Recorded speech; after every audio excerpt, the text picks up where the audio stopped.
Live from Twitch.tv, it's the Starlight Hour. And here's your host, Starlight Sophie. Good evening, everyone. The time has finally arrived. It is the Starlight Awards. Annual little thing I hope to put on each year. Celebrating a year in gaming. A year of me in gaming. No, it's not all about me, I promise. Just what games I liked, what games I didn't. Yes, it's me, you're in full screen. I'm dressed up for the occasion. It's the award show. I thought, why not? But yes, a year in gaming, a year in streaming as well, actually, because I started streaming July this year, so it's been 6 months. Gosh. But yeah, just what games I think have done really well, some games not so much. And yeah, let's get straight into it, shall we? So I play a lot of video games, as you can imagine. Big AAA hits, but also some small ones. And I often find a lot of fun in the small indie games, and that is what this first category is all about. It is... Let's get me back on screen. There we go. Weird little indie game that's far better. It's the weird little indie game that's far better than its price tag suggests award. This glad to see you all enjoy each other in the chat.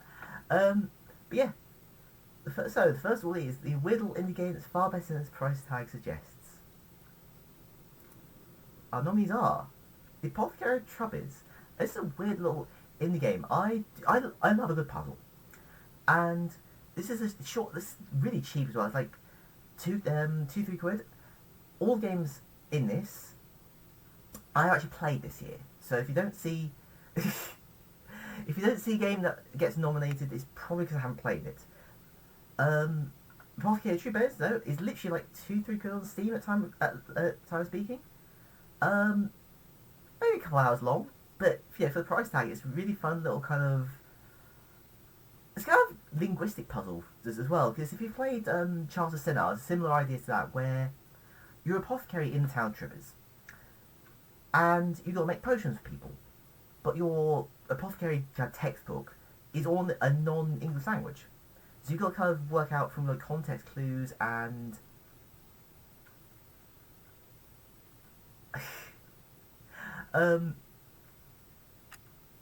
you got to kind of work out from context clues and kind of reading through the book and like what bits go where, as to what each potion does, how to mix them together, and what illness they cure. Like I said, it's literally like £2-3 on Steam.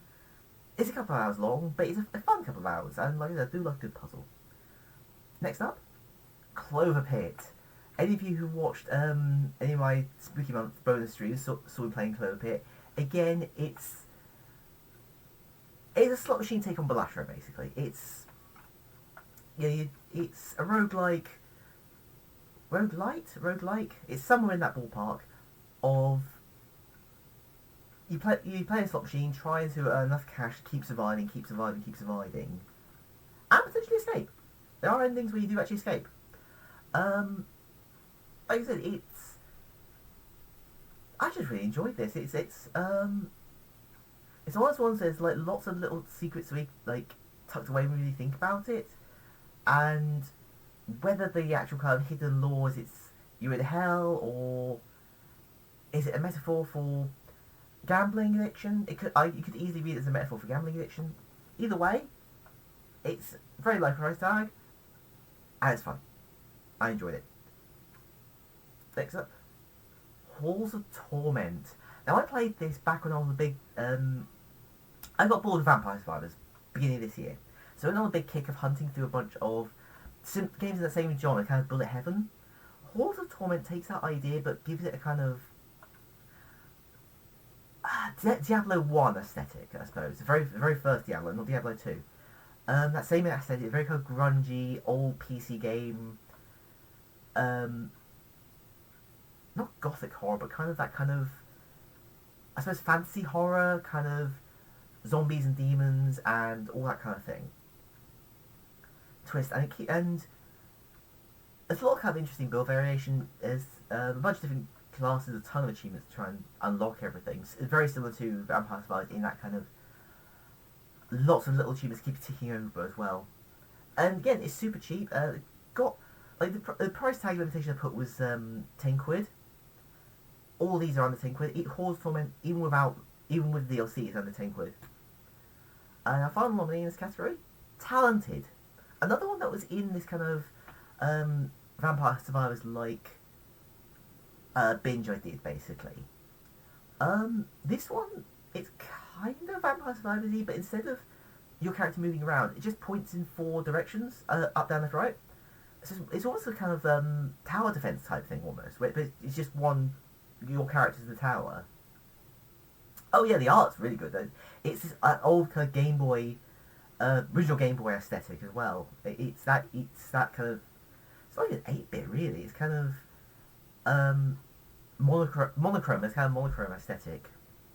But the thing that makes it really stand out is the talent trees are procedurally generated. So you pick your class going in for each run. So there's certain talents for each class that are specific that will appear in the tree. But there's a bunch of like stat buff passives, and you have to like grab the stat buffs to kind of work your way up the tree and actually see more of the tree. There's a kind of fog of war vision radius effect going on, so you only see a certain distance up the tree. Yes, no, talented, not valented, Dazzy. But yeah, it's a really interesting idea where like you can only see the area of the talent tree you've actually unlocked so far. So to like try and hunt down certain passives that can build out your build, you have to kind of go up the tree and then kind of make decisions like which way to go, and because it's procedurally generated each time, is the build's automatically different. Like I said again, I think as it stands it's just under £10 all its DLC, but I think they're releasing another DLC pack will take it over the £10 mark, but it hasn't yet, so it still qualifies. So our winner for the Whittle in the game that's far better than its price tag suggests is the Apothecary Troopers. I love a good puzzle, and it's so cheap. It's literally like £2-3, I think. I think it's like £2.99 currently on Steam. It's maybe a couple of hours, but it's just a really fun little indie puzzle game, and like I said, I like a good puzzle. And I have a mouse code underneath. I love a good little puzzle, and yeah, I just found myself really enjoying it, perhaps more than the others. So, our next category, biggest disappointments, because some games this year, they haven't been great. They have been. We've got to highlight the bad as well as the good, I'm afraid to say. And our first nominee, I'm about to commit into heresy for saying this. I know I am, because this one is quite well beloved. It's Disco Elysium. I know a lot of people love this game, so I'm going to have to pick my words very carefully here. And I'll be honest, I'll give this game its flowers later. Trust me on this one. But I need to explain a little first. I have a bit of a weird contrarian streak sometimes, where if I see a game that gets too popular, that gets so many accolades, blah blah blah blah, I tend to avoid it. I think the streak kind of started post Skyrim, like when it first came out, because I got burnt on that. I saw Skyrim get so heavily hyped and so praised when it first came out, and I played it. I just didn't enjoy it, and I realised there are just certain games that I'm not going to enjoy, and they're usually the ones that get really hyped up by people, so probably should avoid them in future. You know, it's why I haven't played things like, I haven't played Hollow Knight, I haven't played, up until recently, I haven't played Disco Elysium, haven't played Clair Obscur, but a certain friend of mine, who knows who she is, she loves this game, and she wanted me to play it, so I started playing it through with her. And I'll be honest, I was coming off the back of playing another detective game, Paradise Killer, which I did really enjoy. And so I was expecting something in a similar vein to that, more kind of investigative, more kind of you piecing together clues. And Disco Elysium seemed to frustrate me every turn with that. Because it's more focused on, I suppose, the interactions with people rather than piecing together clues, and there's just a number of kind of gameplay quirks that really get on my nerves. Things like leveling up really kind of annoys me because it's the gameplay kind of always seems intended for you to put level ups in skills checks you failed previously to try and get a reroll. But that doesn't happen. But that doesn't feel like what I want to do with level ups. And I feel like if they did a sequel, because I know the company is doing a kind of sequel, I would personally detach leveling up and rerolls. Just make them two separate currencies. It feels like something more logical. Fair enough, Righty. What else bothers me? There's a bunch of things in my head, and I've really forgotten them all now. Again, the kind of investigative element is really downplayed, and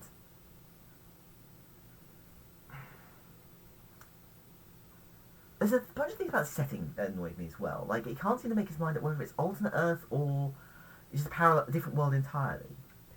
Like, it goes into a lot of kind of world building about, like, they're all unique places, a unique history, but then randomly drops in stuff from Earth.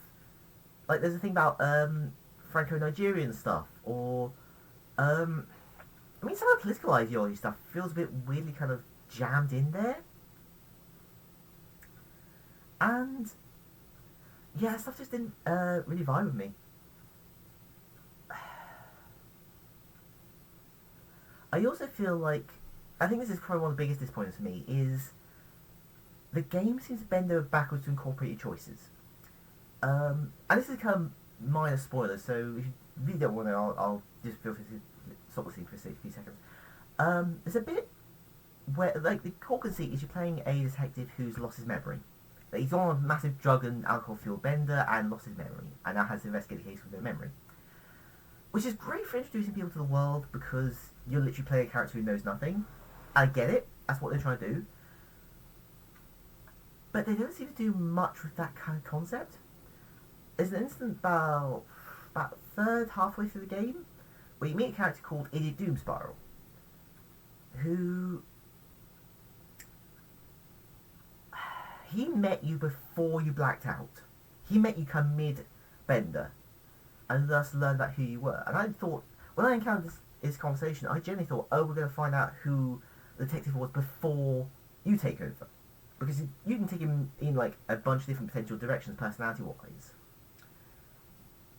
And as I was playing through it, it looked like it was going to do that, and then swerved at the last second to incorporate the choices you'd made up until that point. To the point where you need to. And it's like, really? Like, it feels like there's a massive missed opportunity of doing the whole kind of who you are now versus who you were back then. And the kind of disconnect between the two. Are you the same detective? Are you not the same detective? It felt like a massive missed opportunity and annoyed me. Also, the whole Elysium thing feels way too on the nose. Like, the whole pale is the River Lethe. I get it. Again, it feeds into the whole kind of, they're bringing stuff from our Earth into it. And it's like, but it feels like it should pick a lane. Either commit to the whole, this is another world with a completely different, like, backstory and lore and all da-da-da-da-da, or it's an alternate Earth. But they seem to kind of try and do both, and that just annoys me. Moving on. Last Hero Nostalgia. It's another little indie one that I played this year. It's a competent Souls-like. Like, if we're talking just gameplay alone, it's a competent Souls clone. The problem is it's trying to do the whole kind of, you're in a world based on video game parodies. It both commits to a bit too hard and not hard enough. Because the idea is you're playing literally a stick figure as like the last hero kind of thing in this world that's kind of fallen into ruin. And the world in question is full of video game parodies. Like, there's literally a boss is based on Mario, one that's based on Ganon, one that's based on World of Warcraft players. As like, those bits just kind of, yeah, I get it, you're making a bunch of references, but you're not really doing much with them. Like, there's a couple of abilities you get kind of fairly late on, actually, where you take advantage of the character's two-dimensional nature to traverse areas you couldn't get around before. I feel like that idea of, like,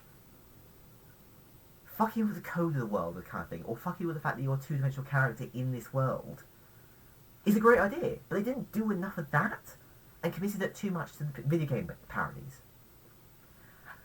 And yeah, it just turned out disappointing, really. It just did not work. Yeah, Rosie, bang on the nail there. It's meta, they couldn't decide if it would be genuine and satirical. Yeah, it bang on. It just came across flat. Like I said, if you want the competent Soulsborne, as you're done with playing, and you haven't played all the other Soulsbornes that aren't FromSoft, I mean, the Surge 1 and 2 are much better if you just want a Soulsborne game. Particularly the second one, actually. I really like the second one, but Last Hero, you should easily give this a miss. Monster Hunter Wilds. Oh boy. I know they've turned it around. Like, I've read in the news articles recently that a lot of people changed their opinion on this, but I came into this off the back to play Monster Hunter World, Monster Hunter Rise, loved them both. I put, between both basic and expansion, about 600 hours in both of those games, each. Wilds haven't even topped 100 hours. That's kind of the disparity between what I feel about the previous games and how I feel about Wilds. It feels like one of these games where, like, it feels like Monster Hunter in all but spirit.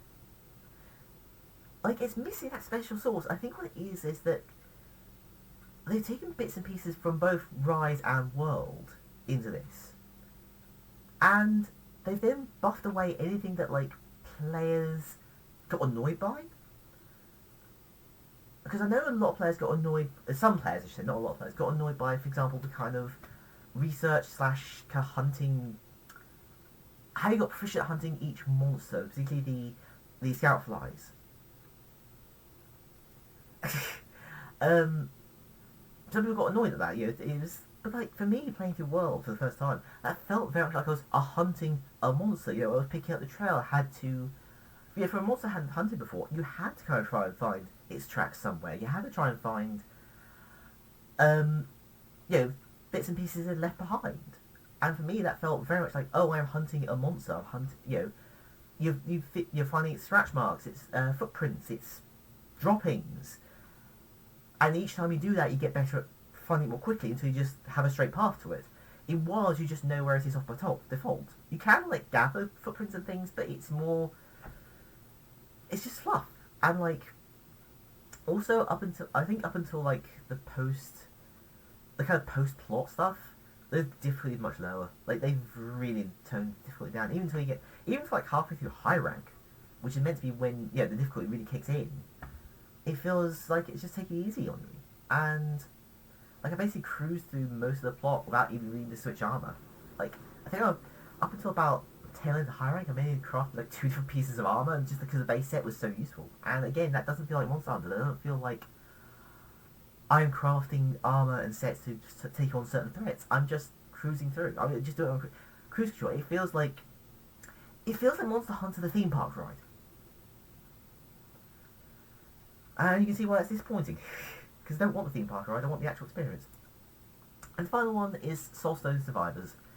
Again, this is another one I played in a kind of Bullet Heaven, Vampire Survivors kind of post that binge.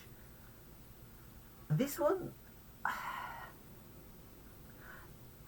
again, it was kind of doing, it's an interesting probably comparison to Hall of Torment, where it's doing the Diablo thing, the kind of isometric perspective, the very similar art style, more modern Diablo than old Diablo.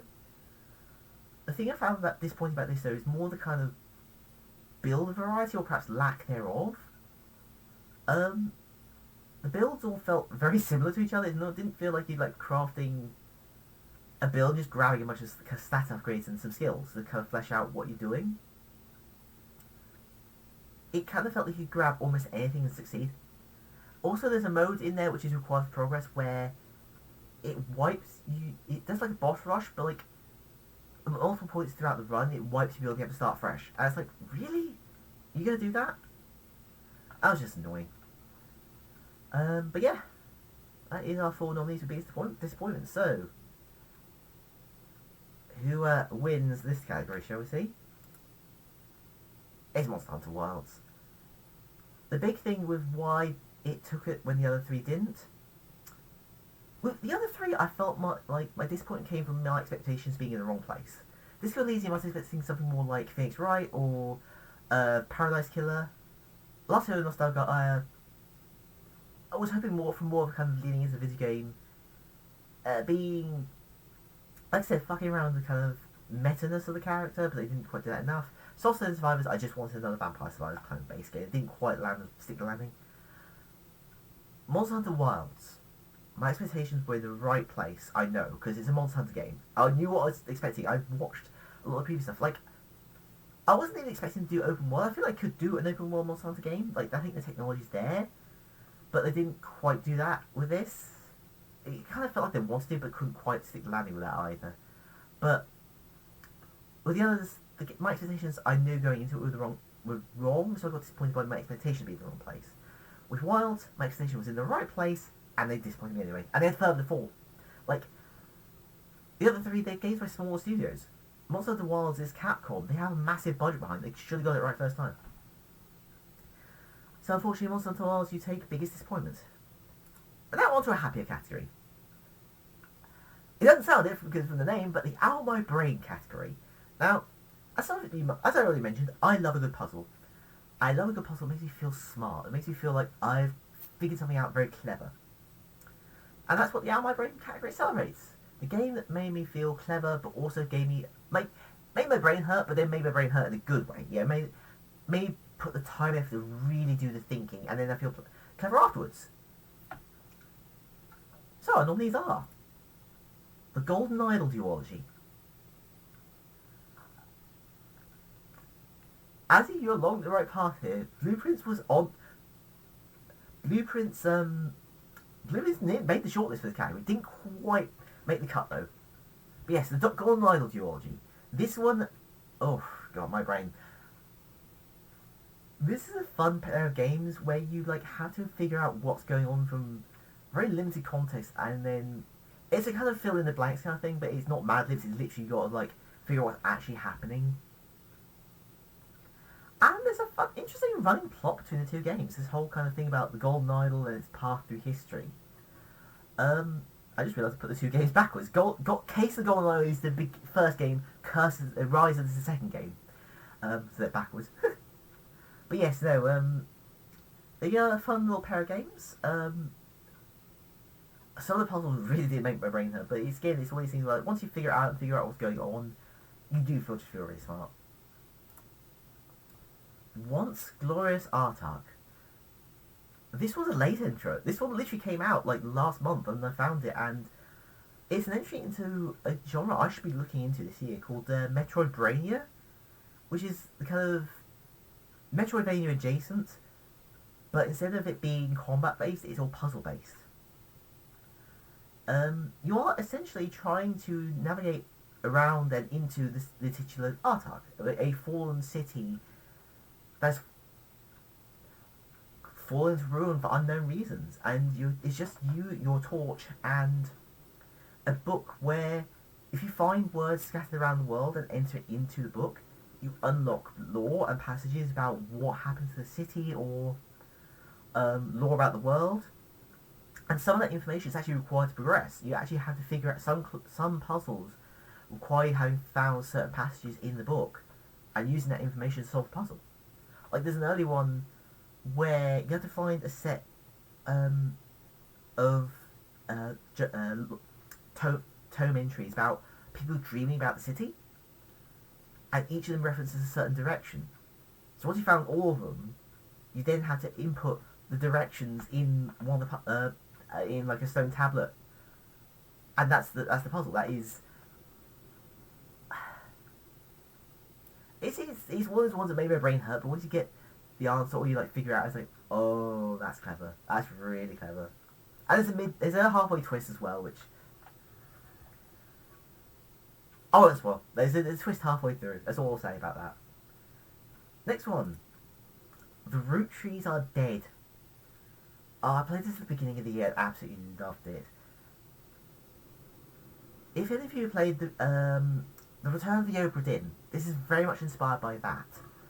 Basically, you are a private detective, tasked with investigating the family tree of the Root Tree family.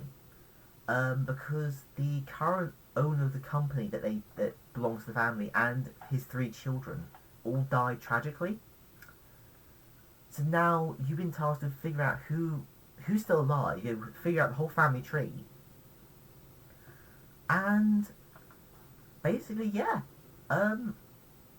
figure out the whole family tree.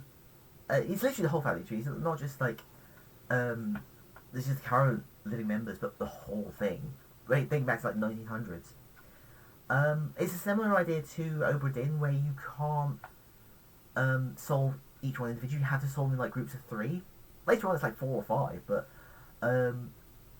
yeah, it's the same idea of like thinking that mystery game based in England. I'll think of that later, Azzy. I think I do know which one you're talking about. I'm not 100% sure. But yeah, the root tree is dead. But the way you do it is you have to use like early 2000s internet.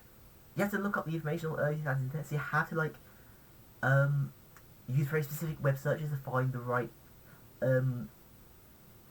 websites, or browse through like library archives to find relevant books. Yeah, it's because you gotta find like photos of people as well. So you gotta find like there's like magazine entries where you grab pictures from, that kind of thing. But yeah, no, very fun little puzzle. If you've played Return of the Obra Dinn, you'll love the Root Tree is Dead. It's a very similar game in terms of kind of the overall puzzle. Oh yeah, it is very much a deep dive. It comes with its sequel as well. Basically, because of the plot of the first game, they did like a expansion sequel back built in. So yeah, it's not just like the it's not just the family tree. I don't want to say too much because the kind of concept behind the sequel is a little bit spoilery, but like it is a kind of built-in kind of expansion sequel built in, so you get good value for money as well. And the final one, Type Help. This one's free. Like it's on itch.io. It's free right now, so I would recommend any of these games I recommend people play, but like this one's literally free. You can go play it now. Type Help. It's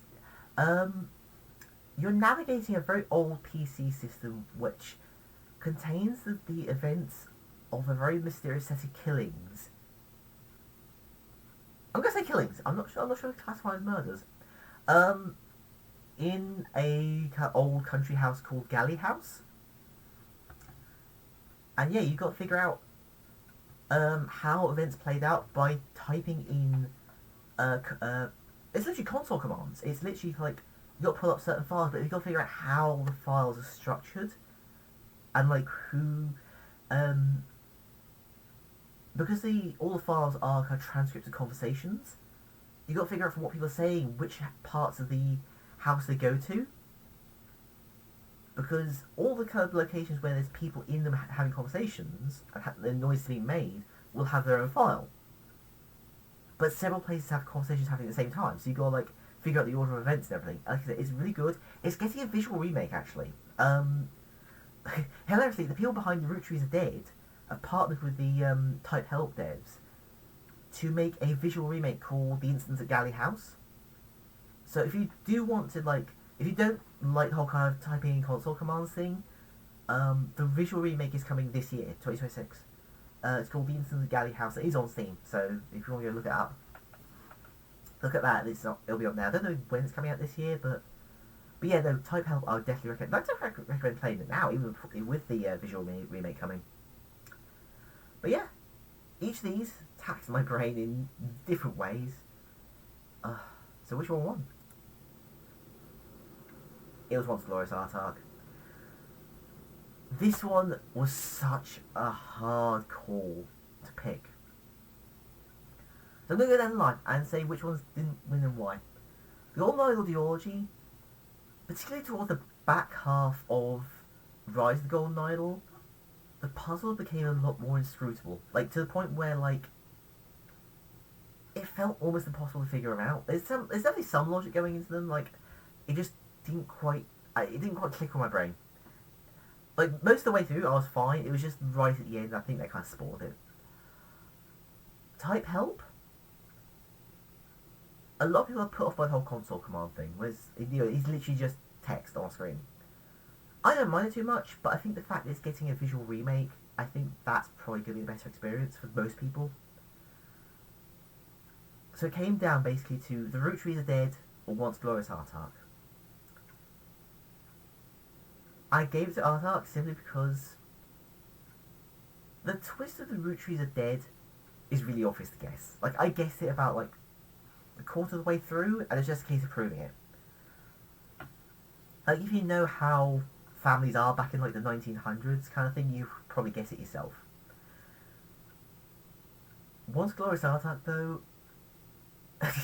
yeah, like, you would probably get an absolute kick out of Type Help, Azzy.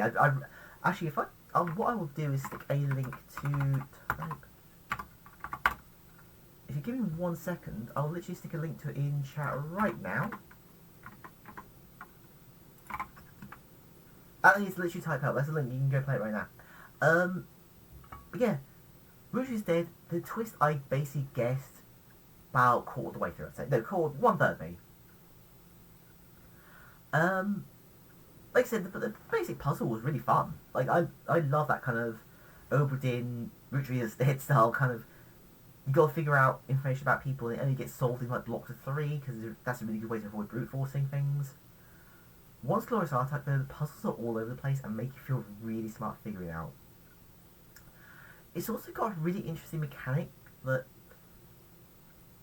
you start with the 3 areas outside the city, right? There's 5 areas, 2 inside the city and 3 outside. But roaming the outside areas is an entity known as the Beast. And although a lot of people on the forums didn't like it, I actually turned it off about halfway through myself. For the beginning of the game, it's really clever because it forces you to keep moving.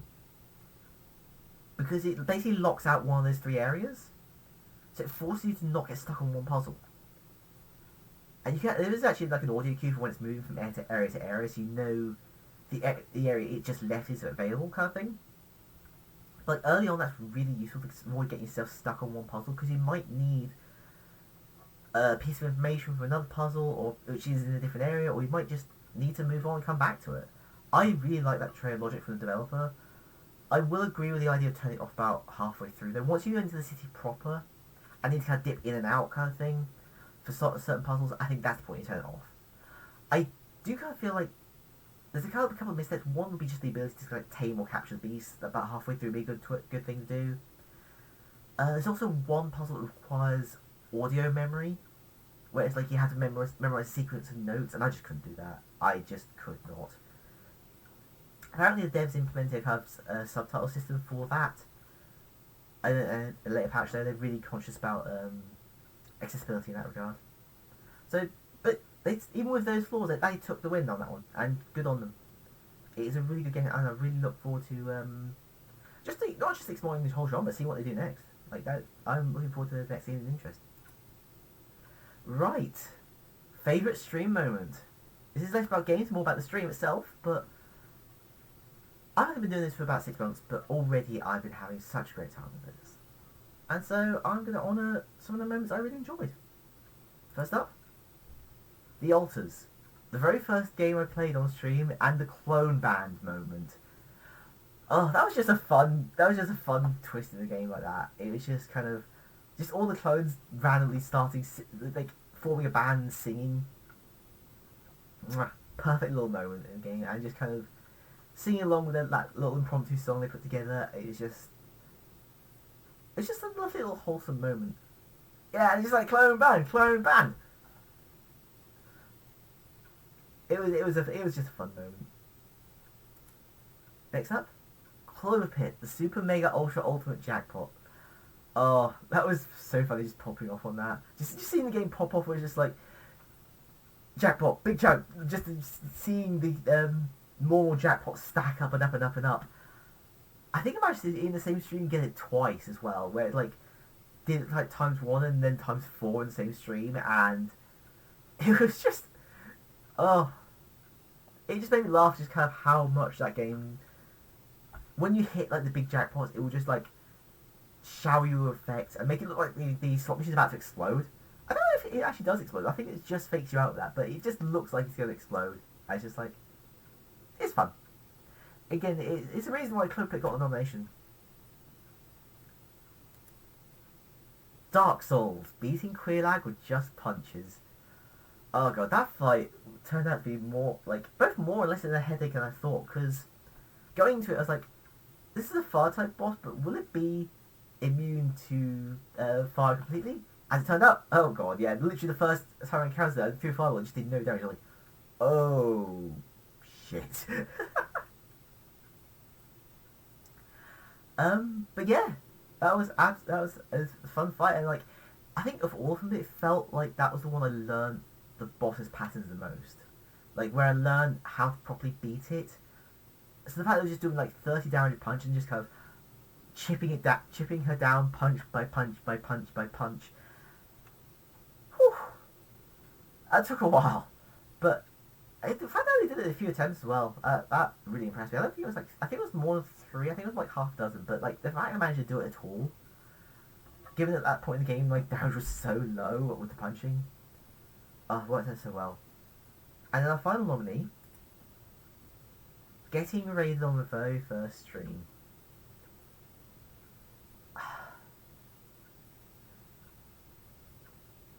Seeing everyone in chat, seeing everyone pour in and just start watching my streams, that made me fall in love with streaming.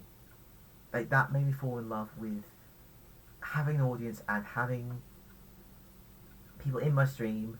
And that was the Risey raid. That was absolutely the Risey raid, yes. I want to give a big thank you to my girlfriend Tamara. I don't know if she's watching, but thank you so much for letting Risey know about me, and thank you so much for Risey for that raid. It was just, it made me fall in love with streaming. It genuinely made me fall in love with streaming, and it's one of the reasons why I'm still going. It's one of the reasons why, genuinely, like, if I can make it happen that I could do this full time. I'm not saying this is happening anytime soon, don't get me wrong, but if at some point in the future I can make it happen where I do this full time, and seeing everyone in the chat and just having this community, I'm glad you enjoyed it too, Risey. But yeah, that made me fall in love with streaming, and it is kind of one of the big reasons why I'm still doing it today. But which one won? It was getting raided on my very first stream. Like I said, it made me fall in love with streaming. It made me fall in love with having an audience like this, seeing you all in there. And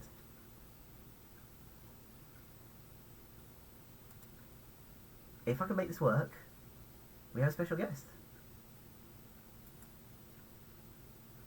Because I believe if I make this work, we'll have Risey on stream to collect her award. Risey, you there? How's it going?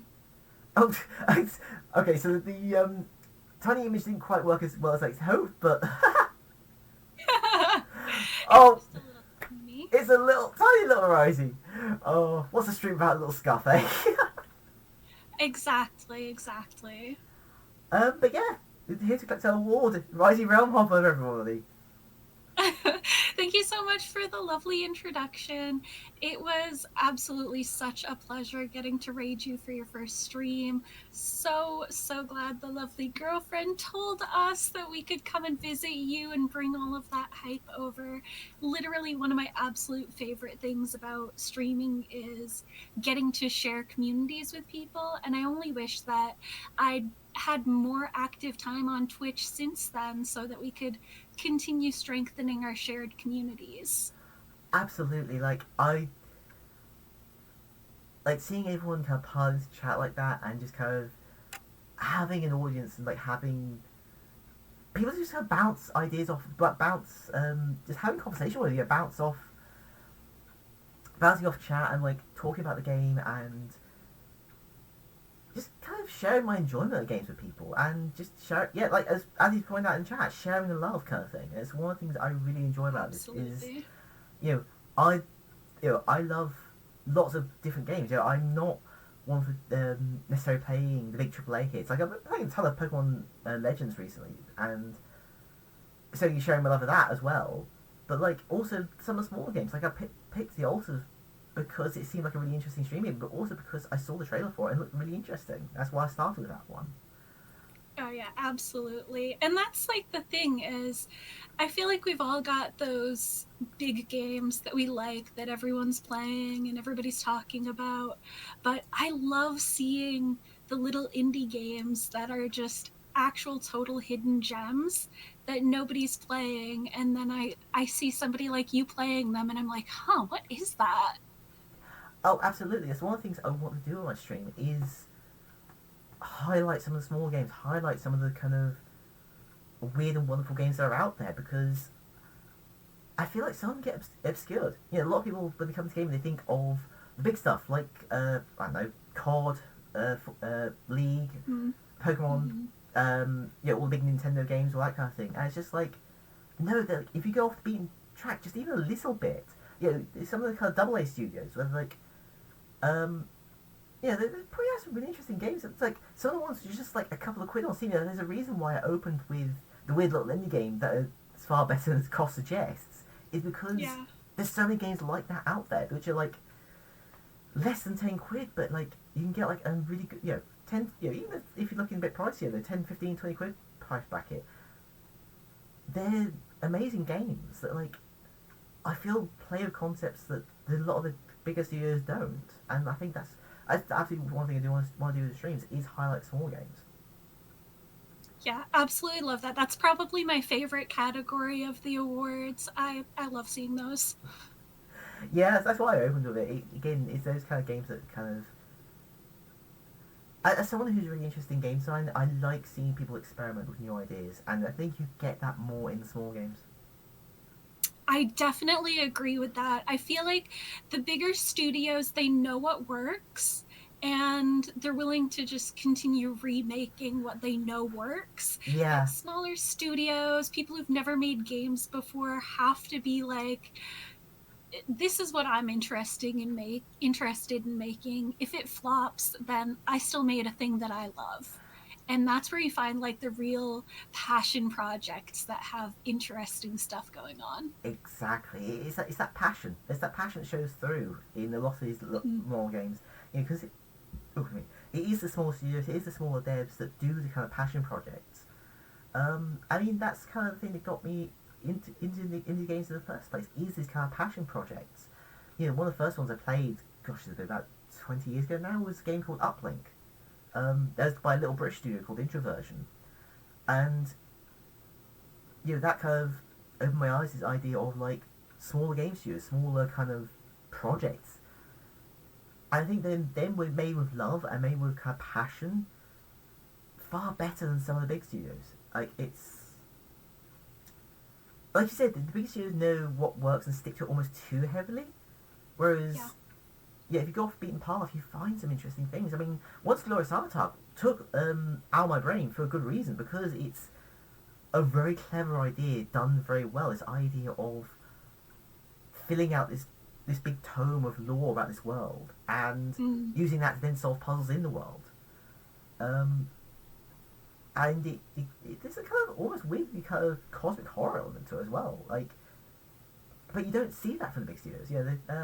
It's also the art style as well. Like, the big studios kind of shoot for realism, and it's like sometimes to their detriment. They put all this money into motion capture and kind of big graphics engines, and then you get a little game that does like 8-bit graphics, and it's like far more entertaining. Yeah, I love the 8-bit art style. It's so cute too. Yeah, like some games, like even this like 16-bit kind of between kind of SNES Mega Drive era kind of thing. Some of those are really gorgeous games. Yeah, absolutely. And Azzy makes a really great point that, like, with the indie games, you'll also see the devs and artists on the game coming into the chat a lot more to be like, hey, I noticed that you're playing my game. Nobody ever plays my game. Absolutely. Let's talk about it. Yeah. No, I've seen that happen with quite a few streams where it's just like, oh, dev is in chat. Oh, do I say what I actually feel? It hasn't happened to me yet, but we'll see. But yes, thank you. And they love to see, like, what things aren't going well, too. It's, like, live beta testing that they get to hang out. I can't remember what game it was, but I was watching one once where the streamer got stuck at a certain part, and the dev was like, yeah, I need to tailor that. We need to fix it because you're not the only person I've seen stuck at this spot. But the streamer was also doing the Skyrim thing where they just yeeted themselves against a wall repeatedly. And the dev was like, it's really interesting watching a PC streamer versus a console streamer play my game. One thing that's really interesting to note about PC streamers is that you guys just seem to throw yourselves against stuff constantly. And I don't understand that. And we were like, oh, Skyrim taught us that sometimes you you find stuff if you just throw yourself into places you shouldn't be. Oh. And that was just such a fun interaction that you don't get out of playing bigger games that are super popular, that like thousands of people are streaming. And yeah, and also like there's definitely an element of like community interaction, kind of moving back to kind of streaming in general, is kind of like having that community and having that those people around you. That is something that kind of I love about streaming in the first place. And I think this is kind of something your raid highlighted back on the very first stream. It's just the kind of feeling of having a community kind of share your interests. This is one of the things that kind of jumped out at me. Is this kind of about streaming? It's like, I like this game and I'm going to show it to people, and then having people come in and be like, oh, that's interesting, what is this? And I'm like, that was what you did in my very first stream, was like, I've never seen this game, what is this? And then I get to talk about it and be like, oh no, this is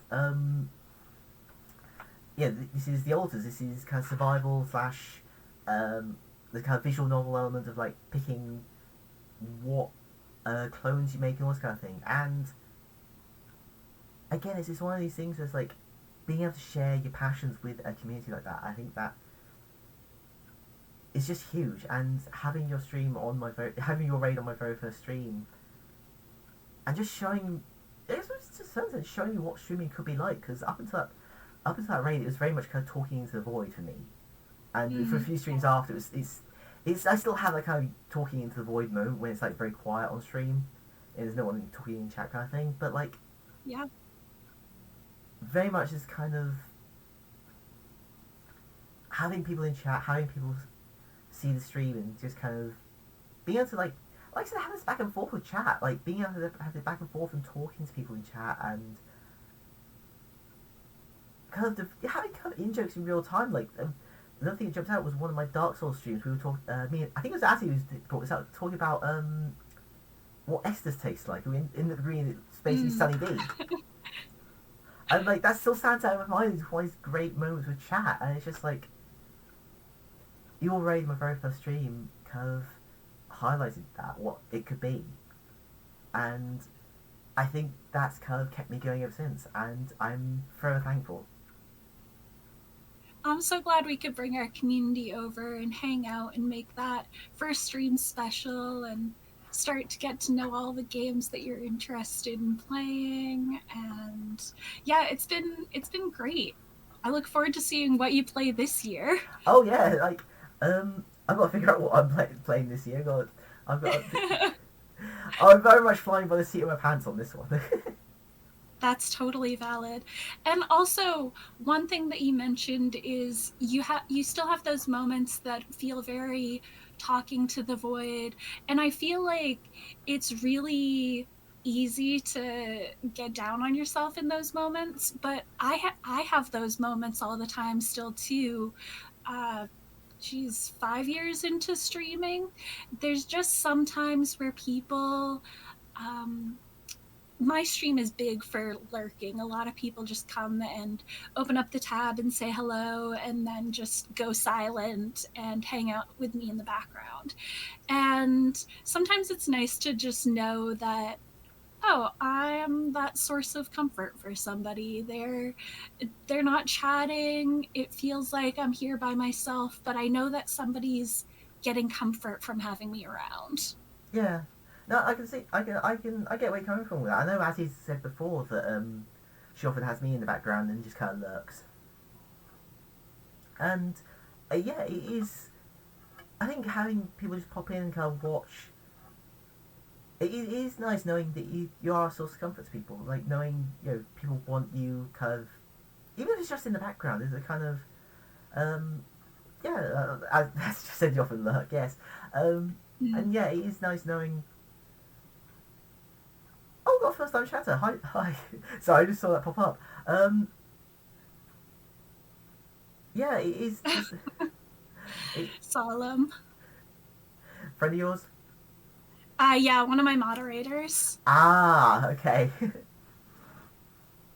But yeah, no, knowing like there are people interested in watching you. Oh, thank you for the follow, Solon. Um, yeah, just having having that kind of knowledge that people are watching, even if they're not like in chat, there is, like you said, there is a comfort in that as well. Knowing that like people want you in their lives. It's just it's difficult to know when you've got like single digit viewers how many of them are bots. That's the thing that I always query in the end. It's like, Yeah. is it like is that two viewers because they're two bots, or is it just like is it adding in someone else, or it's difficult to know. But like, but yeah, no. I feel like almost like I owe you a debt of gratitude for that very first raid because it means so much to me seeing all the people just in the very first time, and a debt of gratitude to my girlfriend as well. I thanked her repeatedly for highlighting my stream to you, and again, hand on heart, thank you so much for that. Yeah, thank you so much for having me on today as well. Is this the last category for the awards, or do you have some more? I have some. I have some more. There's the Game of the Year coming up, and a bunch of honorable mentions. Ooh, exciting! I can't wait to see what those are. Don't worry, I've still got more. I'll let you know when we're coming. When the awards coming to an end. Don't worry. Excellent. I look forward to the more the Game of the Year award especially. Oh yeah, I've got some thoughts on that one. But anyways, thank you so much, honestly. Yeah, thank you for having me. I'm gonna hop back into chat now. Okay, thank Bye, you very much. everyone. Right. Oh, emotional moment. Whew, I need to compose myself a little bit. But yeah, that was Grace. Favorite stream moment. Thank you so much for that, Rise. You mean it. Right. On to the Viewer's Choice Award. So I put a little poll in my Discord. So I've got a little Discord server. The link's popped up a couple of times in chat. So if you aren't already a member, please go join. Because you get to do fun stuff like this. I put a poll up on my viewers in my Discord. Actually, I don't think that command works because I've got streaming set up a little bit. What I will do though, if you give me just 1 second, I'll do it manually. I just want that bit. Thank you. There we go. When the bot fails, I succeed. I really should set that up. I got StreamYard set up to like just post the link every like 30 minutes or so. Yeah, we're doing it live. But yes, I put a poll up in my Discord for people to suggest nominations for their Game of the Year.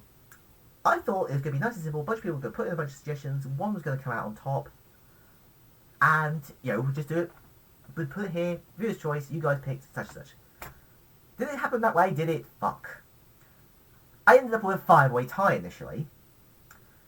But seeing as we ended up with a 5-way tie, I'm going to make them the nominees. So, our nominees for Viewer's Choice are The Alters, Dispatch, Monster Hunter Wilds, No I'm Not a Human, and Pokemon Legends ZA. So like I said, our first round of voting ended up with a 5-way tie. Now I haven't actually played Dispatch, or No I'm Not a Human, but I don't do horror. Dispatch is on my list to play at some point, don't get me wrong. Because I played the demo for it and really enjoyed it. But yeah, these were the 5 nominees. So it went to a tiebreaker vote between these 5 specifically, because the first round voting was just anything. It was a kind of blind poll, so you could just put down anything you wanted. These 5 got a 5-way tie. So we put a poll up in the Discord just between these 5, and someone flipped their vote. It did not. One of these got 2 votes, and it was Pokemon Legends today. So you guys picked it. That is the viewer's choice game of the year, Pokemon Legends today. And as someone who's been playing a lot of Legends today, yes, I can see why. Now, we're on to the honourable mentions. Before we get to the game of the year, there are the honourable mentions. These are more categories where I couldn't think of enough games to flesh it out, so I just gave them all little award each, basically. So first honourable mention, the You Tried Award. This award goes to... The You Tried Award in my head was kind of like... You know that very lopsided start just says You Tried on it? It's basically that. I really should have just put it in here, never mind. There was an attempt. An attempt was made, yes. It was a game where they had a good idea, but didn't quite stick the landing. Where they tried to do something clever and interesting, but it didn't quite pan out. Not badly, but like you clearly put in the effort and they tried to make a good attempt. Yes, the kind of, at least you tried kind of thing. The winner for this one, The Alters. The reason why I say this, I liked The Alters, don't get me wrong. Like, this isn't this biggest disappointment level of annoyance the same way, say, Last Hero Nosco. Asumasa! Hello! You do indeed live. The Alters. It was good. I did enjoy The Alters. It just didn't quite stick the landing. Like, it felt like what it was trying to do was going off in 2 different directions, because you had the kind of visual novel element where they try to tell a complex story about the choices one makes, about cloning and seeing the possibilities your life could take if things went a different way.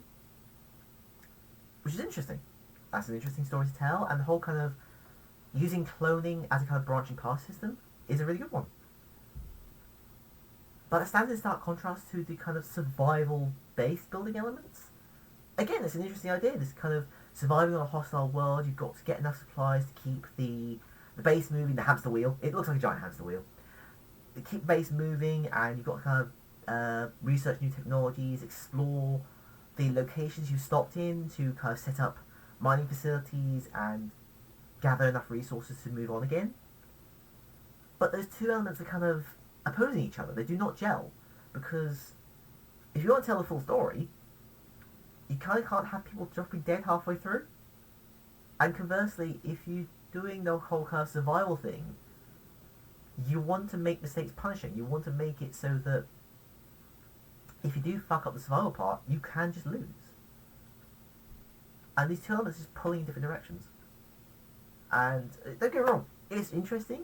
It's a really clever idea, and whatever they make next, I'll look at very closely. But it just didn't stick the landing.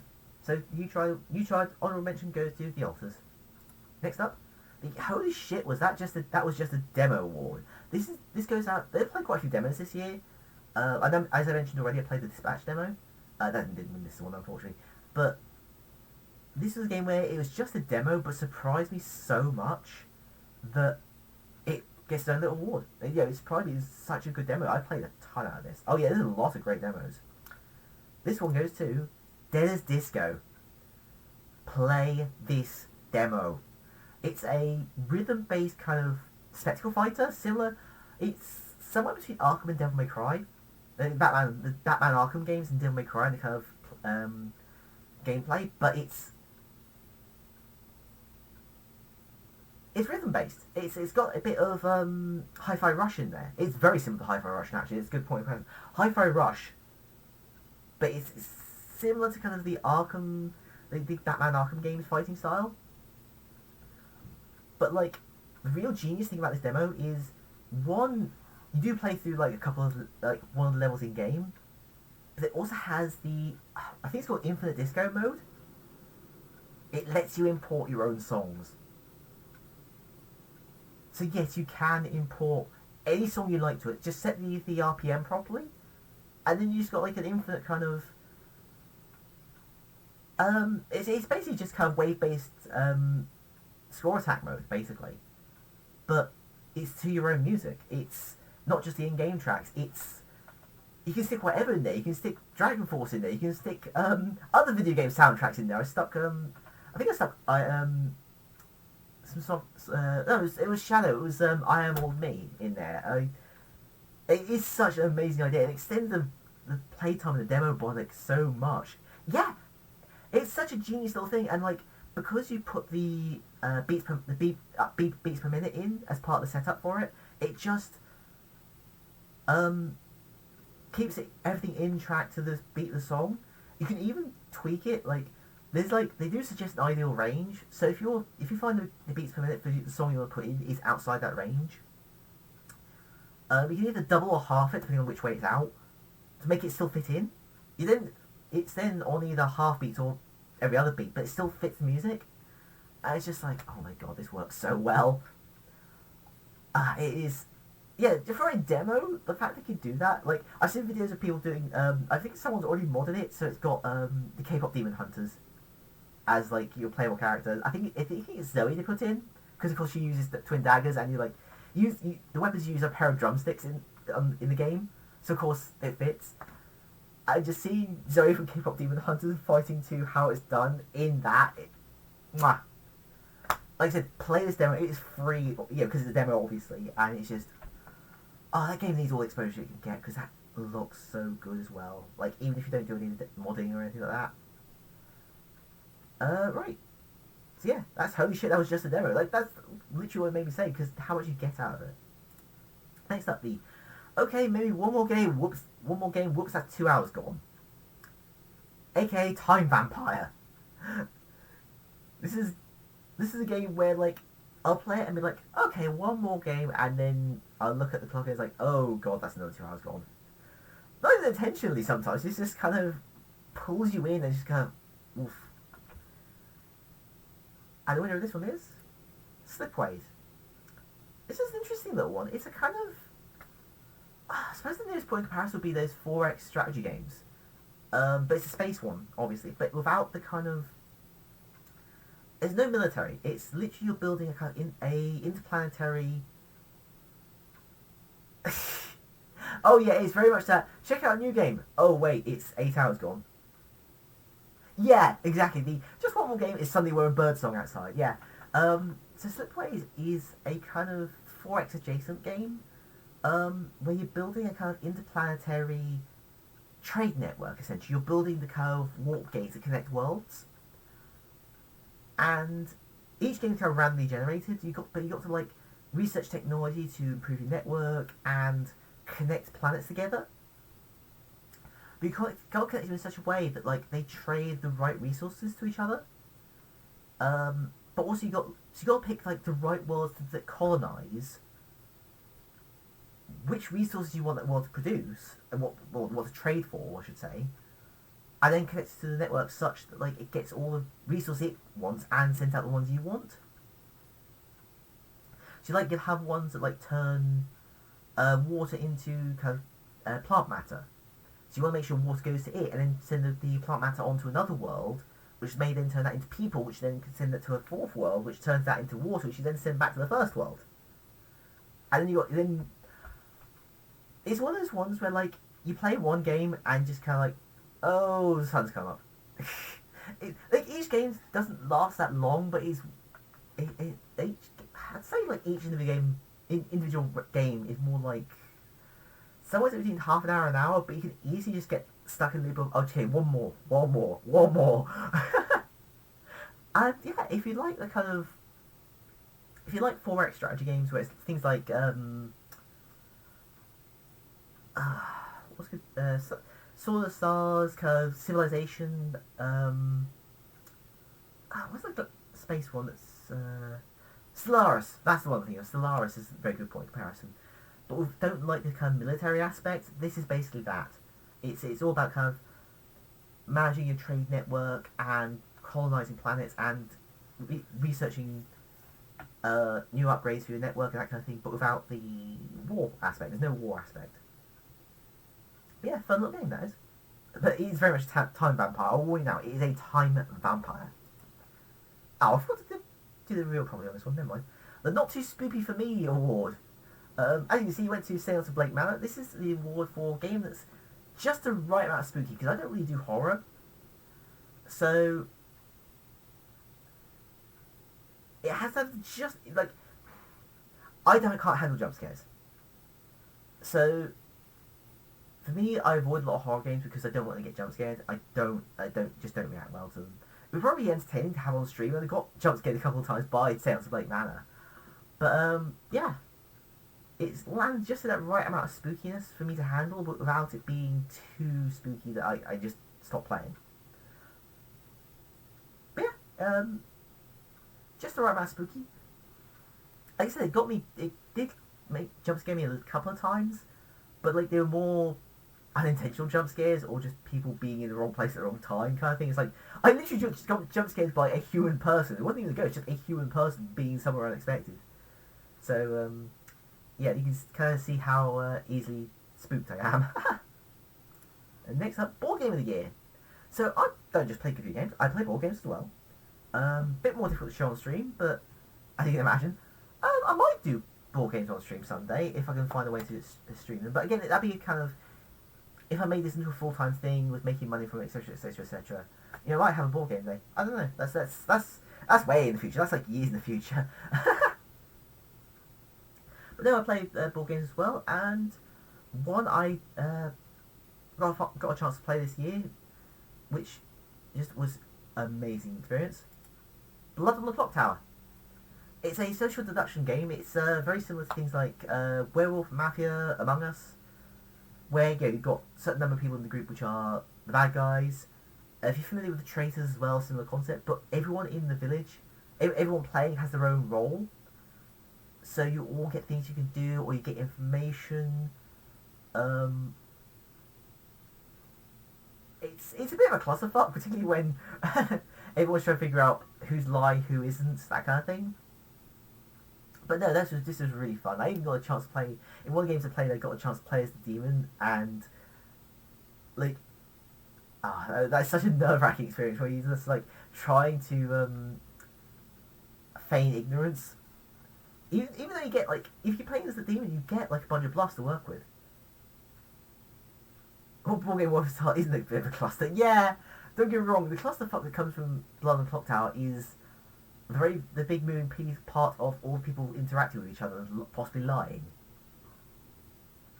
Rather than necessarily anything about the board game itself, but just the whole thing of like, I should be telling the truth unless I'm drunk or poisoned. I get why that's a meme now, because that's just such a common thing in that game. I mean, the literal kind of lies and misinformation being spread around that. That was such a fun experience. I believe... Oh, we got one more. The one last honourable mention. The everyone else is giving them awards, now I feel like I have to too award. And it's like, I know which game everyone's probably going to think when I say this. It's won awards, and I'm not one to bound peer pressure, but I mean, everyone's thinking it, everyone knows which game I'm going to give it to. It's the most winningest game ever. It is Donkey Kong Bonanza! Come on, chat. What did you think I was going to give it to? I said earlier, remember? I haven't played Clair Obscur this year. Gotcha! Gotta have a little bit of trolling. Foreshadowing is a literary device. So now, after a little bit of trolling, we come to the game of the year. My game of the year, I should say. My game of the year. This is just the game that I liked the most. The game that I enjoyed the most. I feel just deserves it. You know, just deserves to be recognised above all others. And so our nominees are Disco Elysium. I did say I'd give it its flowers. And I love the writing style in this. The whole kind of the whole idea that like you got multiple elements of your personality, not multiple personality, multiple elements of your personality all kind of interacting in the detective's head, and you hear that, you hear his thought process. It genuinely feels like someone ripped how I think out of my head and put it on the page. Like, because that's how my brain works a lot of the time as well. So it's like, oh, he thinks like I do. Okay, and like, I would legitimately want to take that writing style and do something of my own writing in that world. And yeah, because I at one point plussed out elements of like my own game story set in that world, but just a different location. What gameplay tweaks I'd make, or what skills would get carried across, which ones I would add or remove. And the game makes me think like that.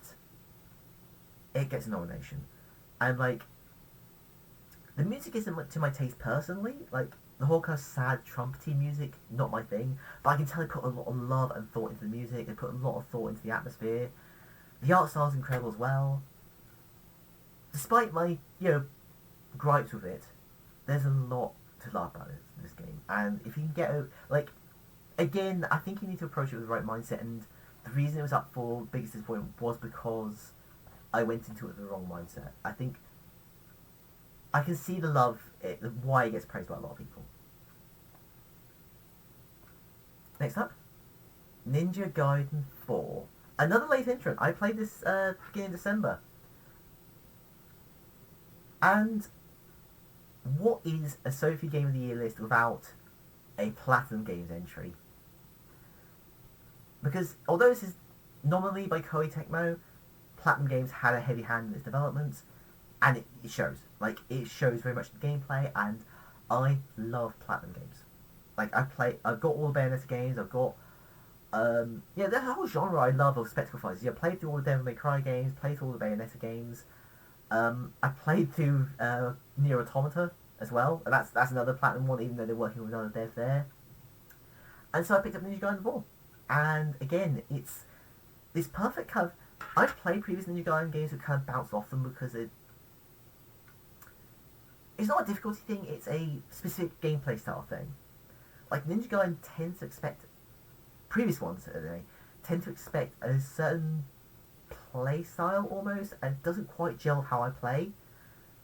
Ninja Gaiden 4, by adding the kind of Platinum Games element in, sits a lot more where how I want to play a game like this. And it's just that... It's that pure kind of flow state, smashing your way through a horde of enemies kind of thing. Where you are dancing on the edge of oblivion. You're dancing on the edge of one missed parry, one missed dodge will kill you, whereas you're just slaughtering your way through otherwise. And again, it sits in that perfect sweet spot of... Again, you're dancing on the edge of life and death, basically. It's that perfect little balanced difficulty and visceral enjoyment. And it's, it is kind of Platinum Games' signature. It is their kind of style of gameplay, a style of approach to a game like this, but put in the Ninja Gaiden world, and with, Koei Tecmo obviously refined the balance of, it feels like a Ninja Gaiden game with Platinum Games input rather than being specifically Platinum Games. And it gets a nomination because of that. It's just incredibly fun, very kind of... You hit that flow state of kind of slicing your way through a horde of enemies, but knowing that if you fuck up, they will just obliterate you in return. Next up, Pokemon Legends ZA. If you guys have been watching me stream lately, I've been playing a ton of this. On this thing, right here. And just wow.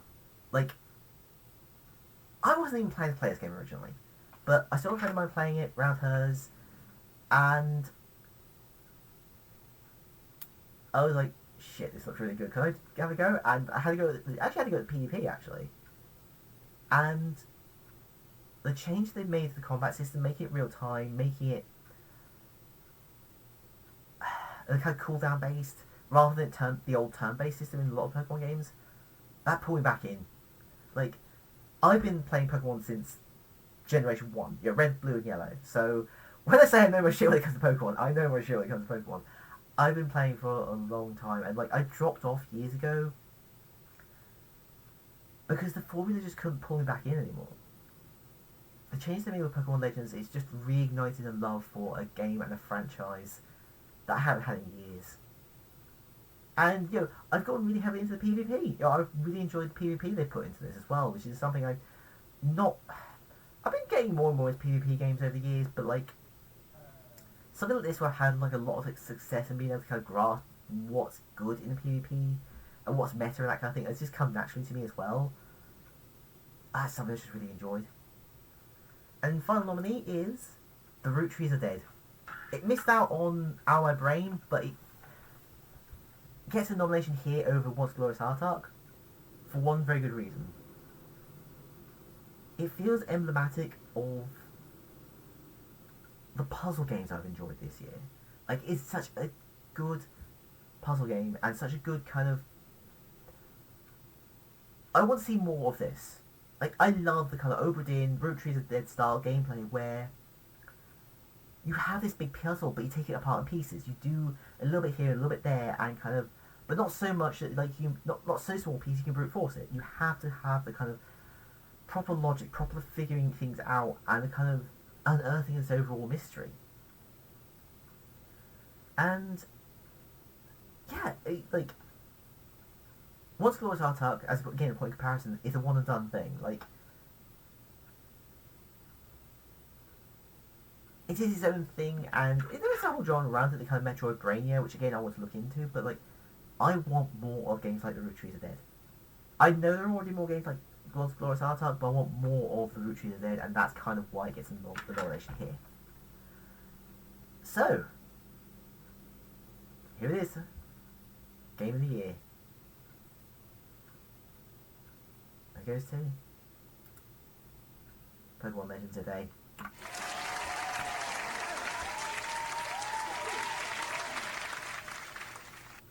Like I said, it reignited a passion for Pokemon I haven't had in years. And the fact that I'm still playing it both on and off stream with the DLC and everything kind of shows how much I enjoyed it. It holds place because I think partly because it reignited my passion for the franchise, for Pokemon in general. I want them to do more in this style. I don't know if they're going to do the kind of real-time combat going ahead. I hope they do. Don't get me wrong. Especially because I think I've heard rumours they are going to. We'll see how it plays out. But yeah, no, it above the other three, I think, just kind of reignited the passion I had for Pokemon. And it is... They've made enough changes that I think made it really interesting, and the PvP has got me interested, and it's just fun. It is a franchise which I've loved since I was a child. The first Pokemon game came out... Oh gosh, it must have been... I think it's nearly 30 years. No, it wouldn't have been 30. I think it came out when I was 10, 11, so this would have been about 98, 90, I think it was 99. I think it was 99, 2000, somewhere in that ballpark. So, a long time ago. So to see something stick around this long and then have a way to pull him back in, it did something special. That's what it is. Let's jump out. Right. Just want to give a quick shout out to Anewala on Fire. You knocked out the park with the Hatsune Miku's voice at the beginning there. Just brilliant. But yeah, thank you all very much for watching, because that was the last award of the night. So it's just time for the special announcement. I did promise a special announcement, and here it is.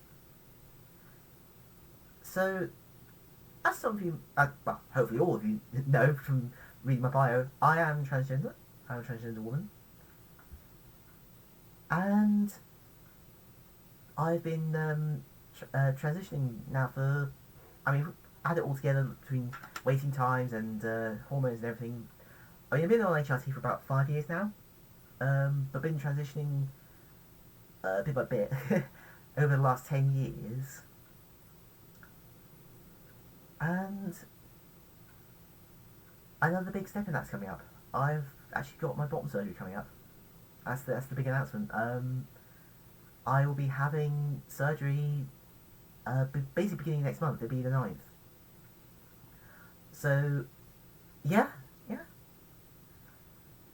I'll be in hospital from the 9th for a week and then recovering at home afterwards. So unsurprisingly, that week and probably the week after won't be a stream. But, yeah, I will be finally having bottom surgery. When I do get back to streaming, I might be doing small streams or at different times. So just keep an eye on Discord, on my Twitter or Blue Sky for updates and that kind of thing. Sorry, I just saw that. But yeah,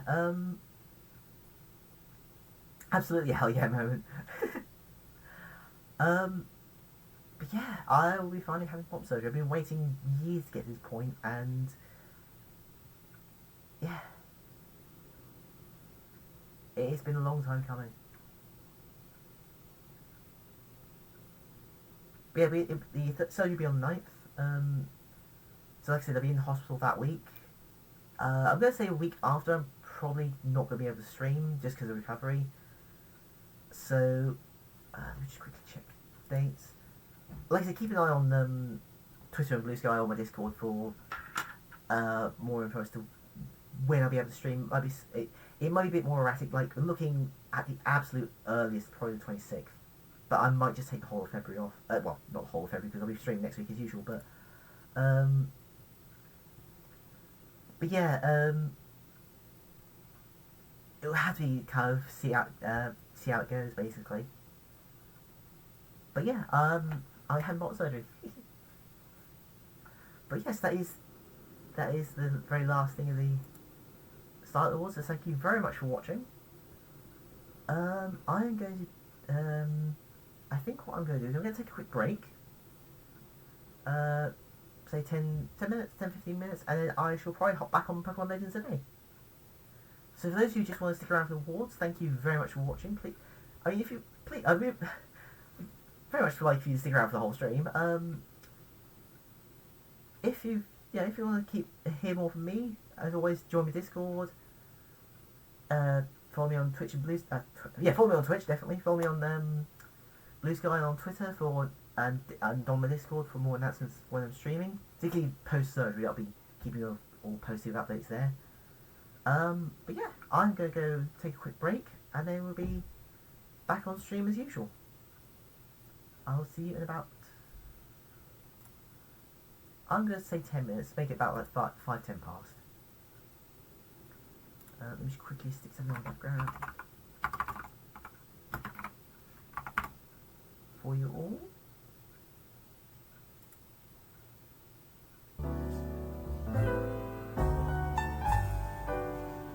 And I'll see you in a few minutes.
And we're back.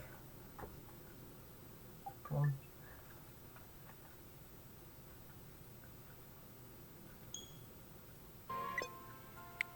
Oh, you jumped straight back in. Ha!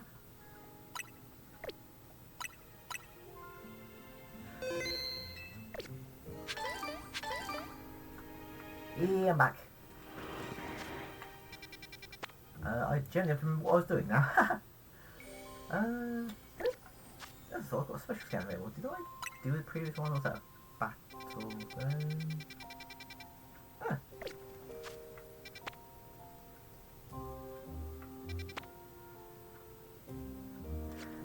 This is probably randomly jumping back in. I was like, what the fuck was I doing?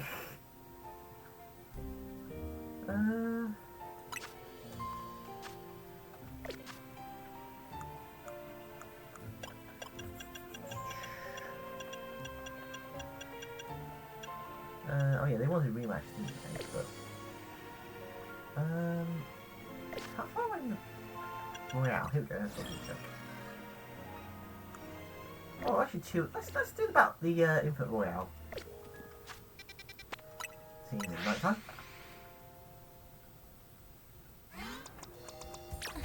I'm actually rather close to unlocking the Super Tony, so. Oh. Ah, damn it. Oh, this is a good new match course, but glad. Good Dragonite.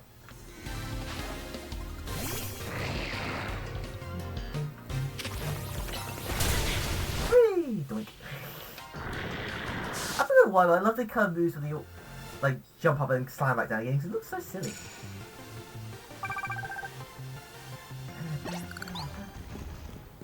Thank you all so much for that. I hope you all enjoyed that little award show, by the way. I put a surprising amount of time and effort into that. Okay, Risey, thank you for joining me, by the way, so much. That really means a lot to me.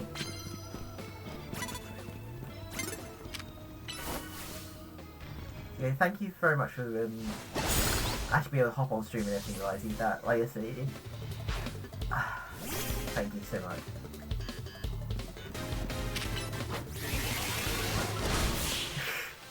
Yeah, it took me a couple of nights fiddling around with PowerPoint to get that all working. Yeah, the highlight effect around the winners was surprisingly difficult. I was like trying to figure out a way to do it and that kind of thing, and I got there in the end, but yeah, that one was a tricky one.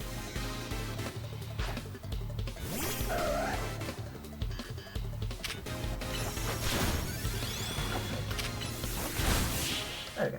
Yeah. Oh god, I've tried so many different solutions to try to get that highlight effect around the winners. Like the grayscale I could do literally in as like a option in like just modifying the pictures, but like the actual highlighting effect was so tricky.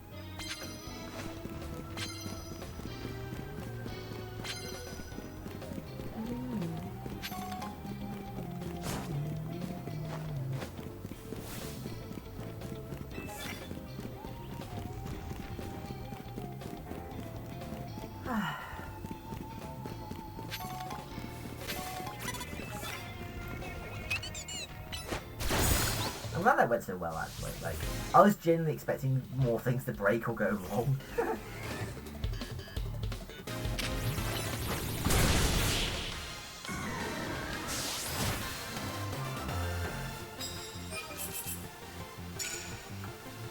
And hey, I got a follow-up of Solon for it as well, so thank you Solon, for the follow.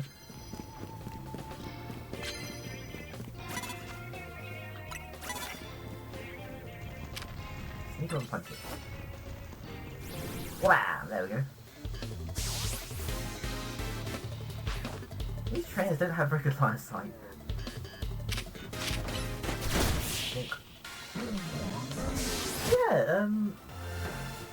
Yeah, it was a lot of fun setting that all up and getting it all going. Definitely want to turn that into like an annual thing if I can. If I'm still streaming this time next year, I'll absolutely try and do this annually.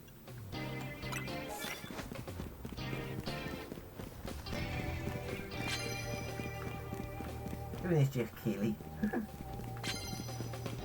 Oh, do it myself.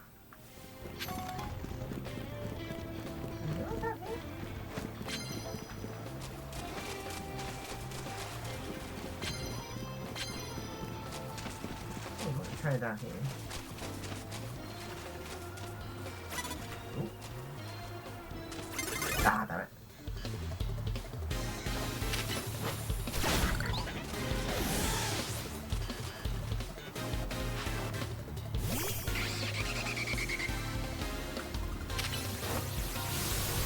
Doink. It's just the big jump and slam. It makes you laugh every time. Well, should we update this? Hang on. Go on later in the day.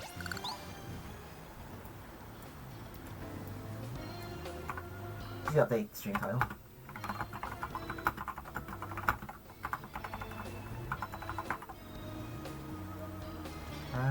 There we go. No, I don't want that card. Oh, there's someone up there. Sneaky, sneaky, sneaky. You don't see me. Yes, go around Dragon Knight. There's a stairs there. There we go. Apparently they have improved pathfinding in this so you don't, so that Pokemon don't get stuck on walls and things as easily, but I'll believe it when I see it.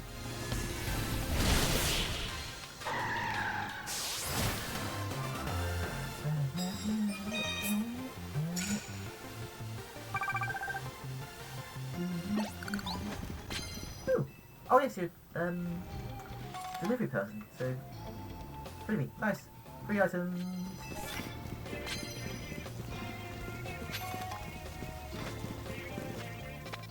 Let's go here.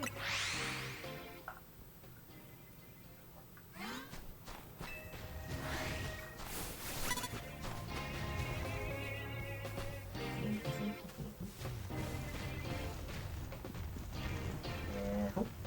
Careful. She's looking the wrong way now. Convenient. 500 steel armor. Wha-bam! E.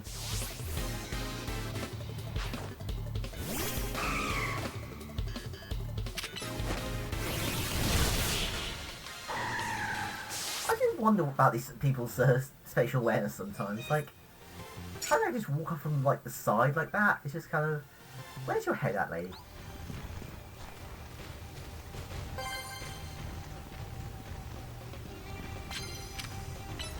And this is just looking completely the wrong way.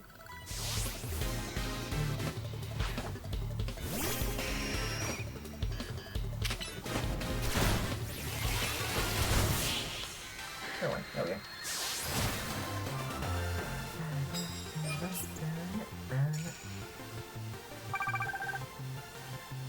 How are you all doing in chat, by the way? I haven't really had much chance to talk to you guys yet because of doing the whole water show thing. I'm doing alright.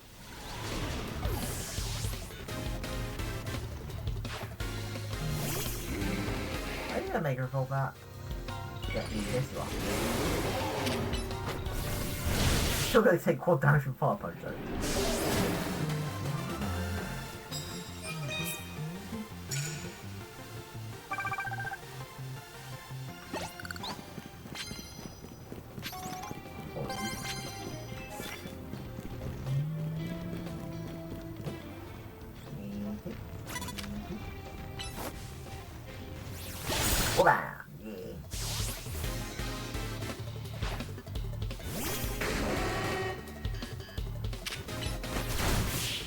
I was just seeing stream errors pop on chat. Sorry I haven't got all the cards set up properly or anything like that. I saw someone in a different stream using it for like regular announcements about like the Discord community, so I set it up for that. I haven't really done anything else with it yet. I did not see him there at all.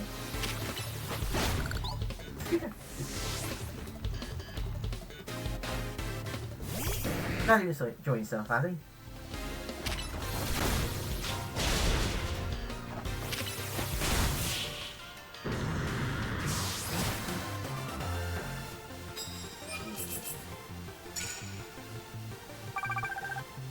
going to get a reward match very quick tonight.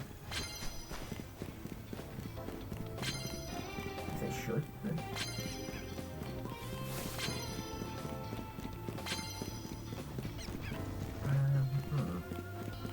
There's more trainers to fight though. Come on. Card. Nah. I don't need water types on Dragonite.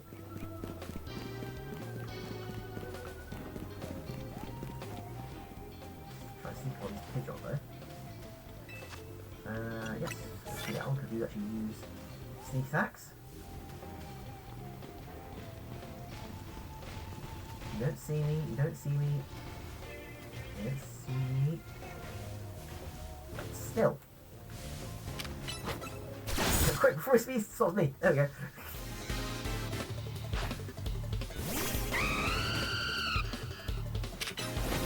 There we go. I think once you've done, I think it's like 20 reward matches, that's all of them done. I don't have to do the tournament anymore. Oh, that's not just. Oh yeah, you got delivery, didn't you? Carboss, nice. Always need a few of them on hand.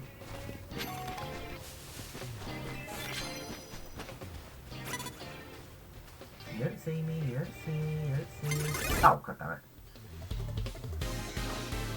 How would I call off guard? I was literally trying to sneak up on you. Get it. There we go. Punch.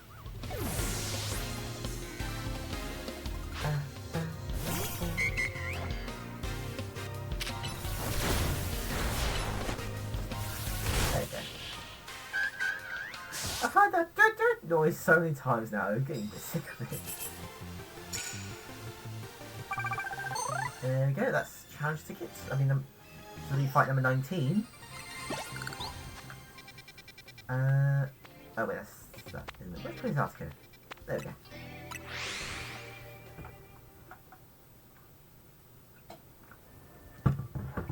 Don't forget to stay hydrated, chat.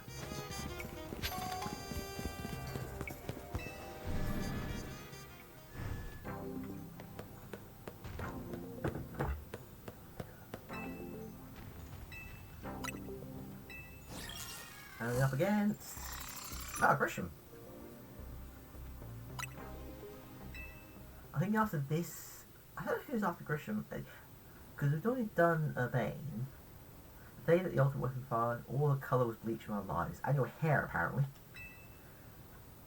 Funny how fitting it was, my old coding was green. Of course my life ended up grey as ash. We're gonna take the colour and I defeat you back. Oh my god, stop being so overly serious.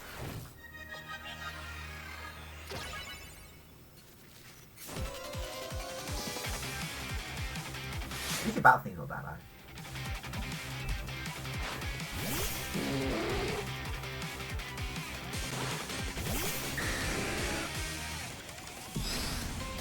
Check out if you didn't care to be honest.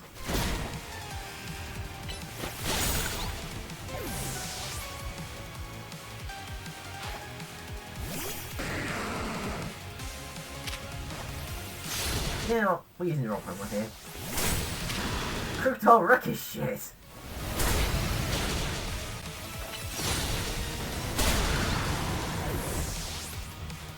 Yeah.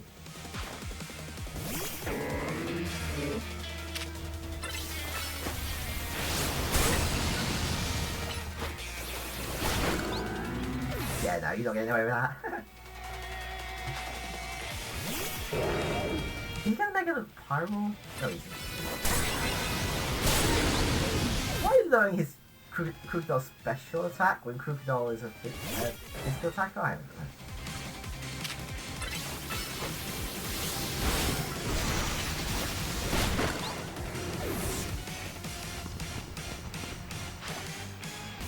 Oh right, he makes his Charizard, doesn't he? Which one is it? X or Y? Even if my youth was all ash and ruin, it wasn't wasted. That's lights well on fire.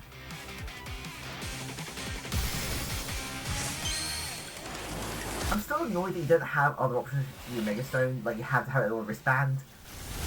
Like, just give us a ring!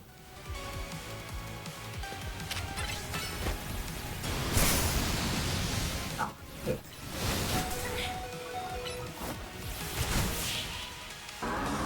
It's affecting my earthquake.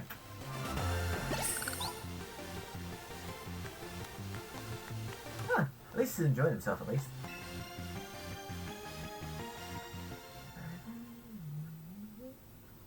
That's 19 raw matches. Big nugget! Money! And more useless experience candy.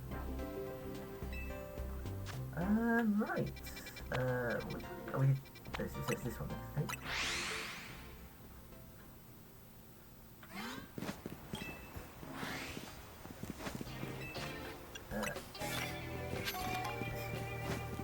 What's hilarious? I don't actually have. Wait, do I have to mix it? I do have to mix it, I just don't have it equipped.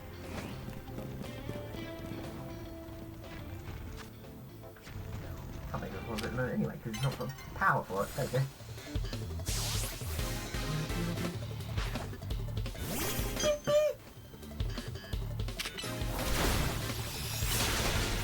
I'm so annoyed that noise got stuck in my head there. Beep beep!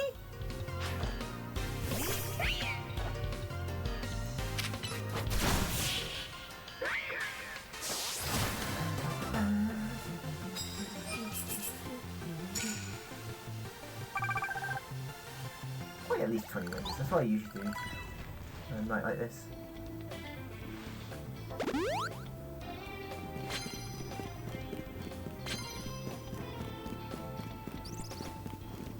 Oh, 5 minutes. You can leave that in the dust then.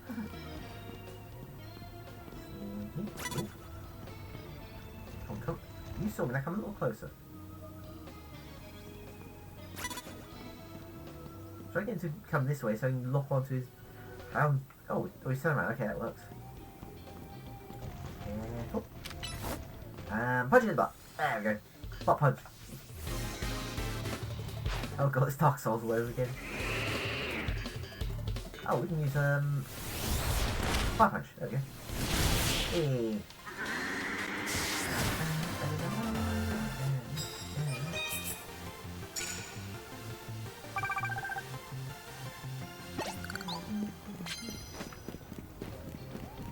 Grab that one. Sneak up and attack before they spot me. That should be fairly simple. She says. As she still should. There we go.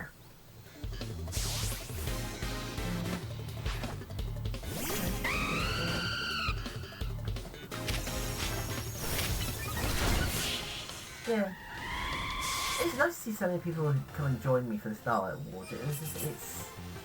Well, it's like I was saying earlier, like, it's so nice having people, like, in chat and just so many people, like, wanting to see me, like, just wanting to watch me. Like, it's one of the things I really love about streaming is that audience interaction and just having people there. I think it's going to be a very slow night in terms of number of fights we get into. Well, I mean, you get to 20 this way.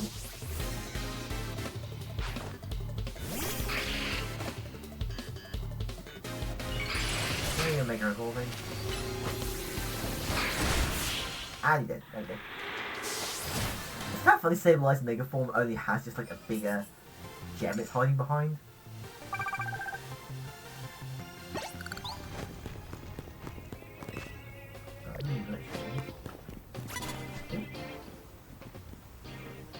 Phalanx.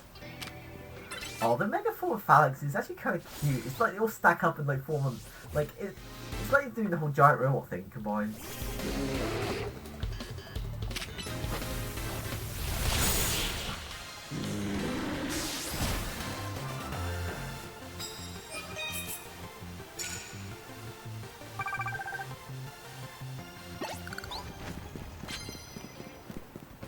I'm running out of trainers to fight. I really want one more to get the 20 wins, but oh, seems like these areas are not being particularly forthcoming with trainers to fight. Oh, here we go. Oh, there's one there, isn't there?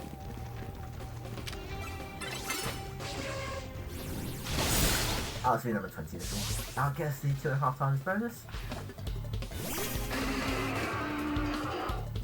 I don't think we'll get another challenge ticket tonight, but that's in-game match, so.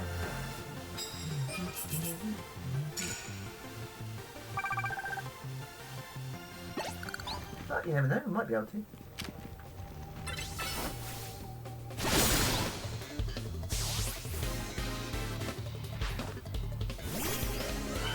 Having multiples of the same Pokemon always seems like a bit of a weird strategy. Like, why?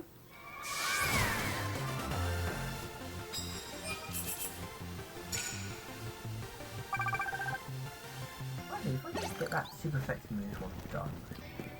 Actually, I probably did. Hang on. Change held item.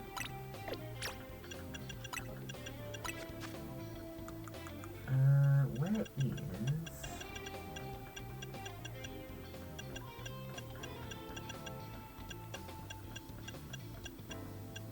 I still think they missed an opportunity with this. They should have just called it Dragonite. Instead of Dragonite. Like, I get why it can be confusing, but like... the confusion's the funny bit.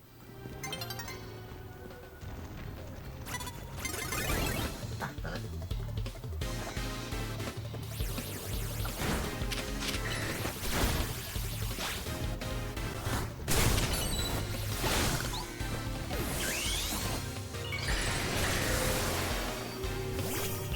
Here's the tricky thing. Can I get 3 hits in 4?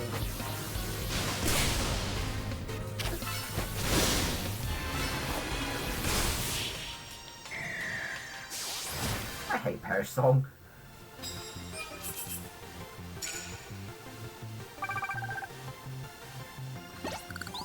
SR some prize medals.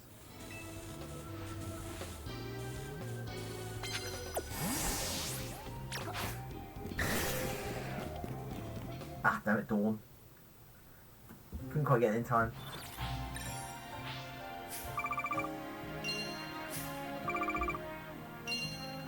Still got the maximum, well, not maximum bonus, but still quite a lot of money, 166,000. Money!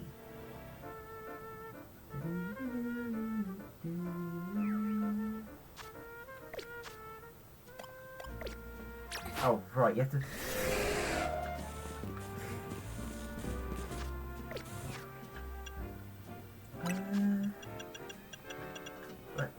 No, not burn heal, paralyze heal, get rid of that paralysis.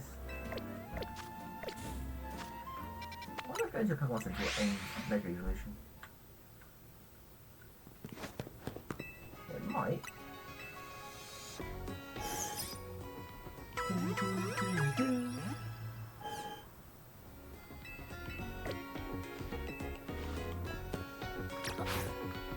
Nope, it's still Mega. Damn it.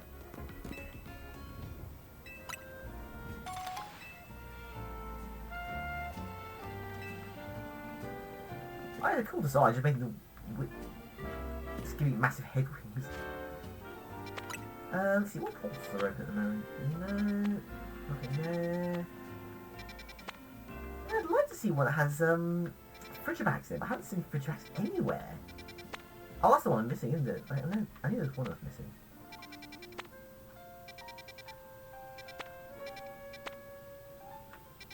Just that rampant one. I didn't even do special scan as well. Hang on, I'm going to quickly look up something. Because Frigibax I know is Dragon and... Ice. Where's Ice? So I'm just looking up the where Frigibax can appear.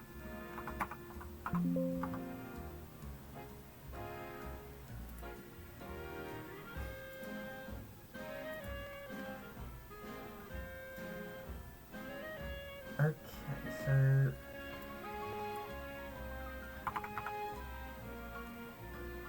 Okay, so if it's a dragon height space, it's only in the 5-star ones. What about in ice? Oh, also 5-star only. That's so weird. So I might as well get special stats scanned up front anyway. Camera mode.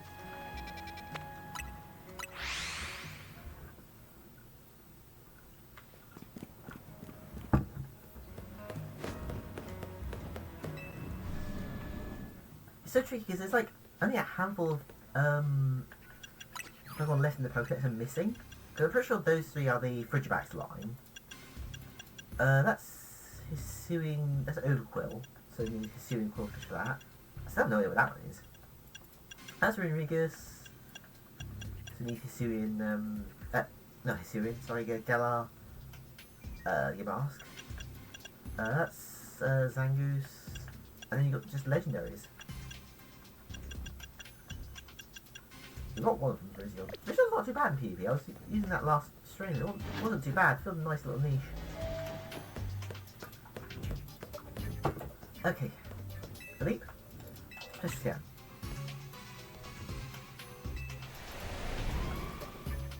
So, let's see what he turned up, shall we? Oh! Okay. A 5-star one was just Gimme Ghoul. I'm not going to bother because I've already got Golden Go. Got the one from the side quest, but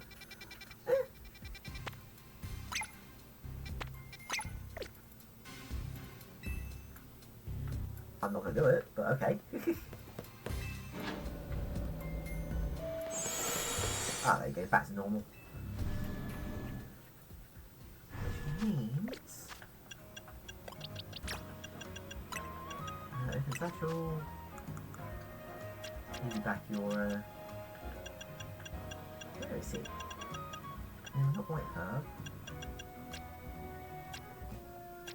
Ah, there is silk scarf.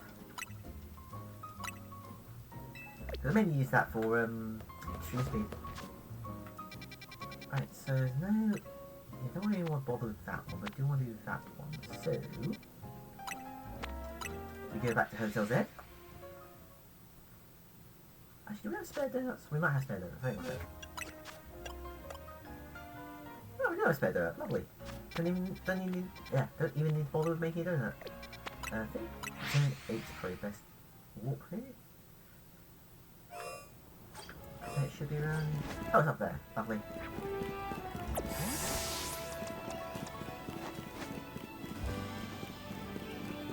Wait, this one or this one? This one. Oh yeah. And away we go, chat. Yes, Hugo, we know what you do.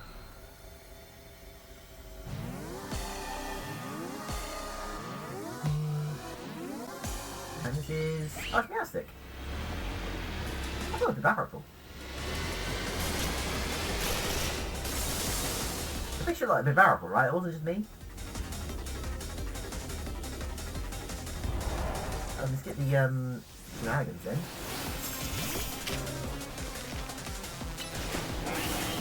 Don't aim at me, aim at the monkey.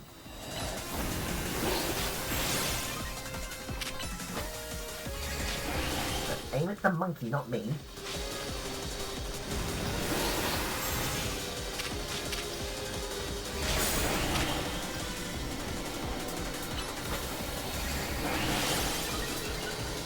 The monkey, the monkey, the monkey, the monkey. Aim at the monkey!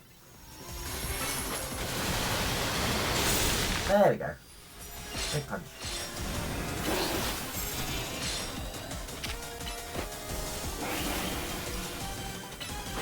Oh, the monkey is right. Monkey give, punch it. There we go, that's more like it. We'll heal up the monkey once I think it though, because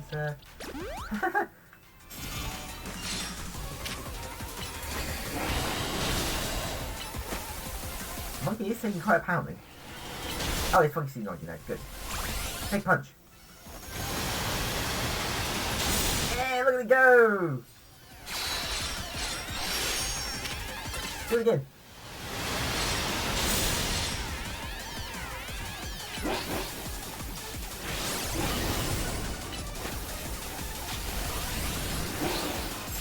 Out.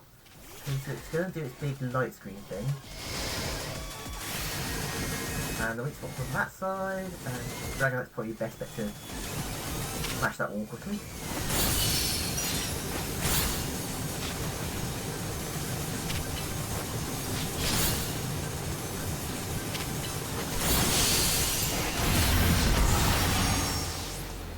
Oof, got him out of there just in time.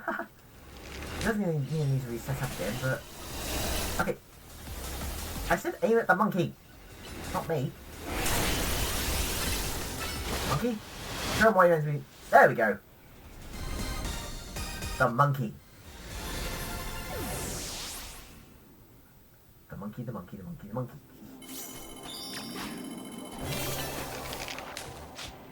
And we finish.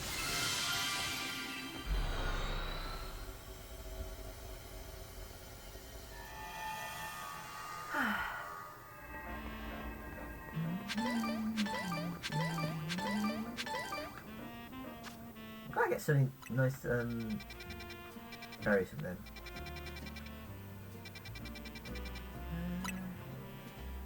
Annoyingly, none of these portals have any particular want in them, which is very annoying. It means now I just have to wait until night to try and reroll.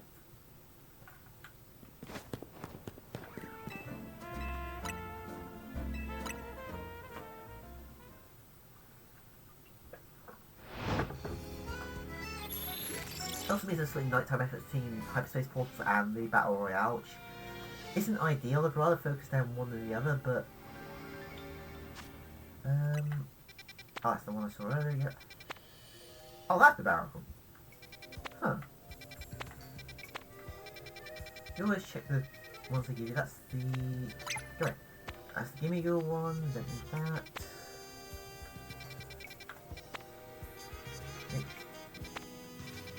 Okay, this is just that one. Let's make some donuts.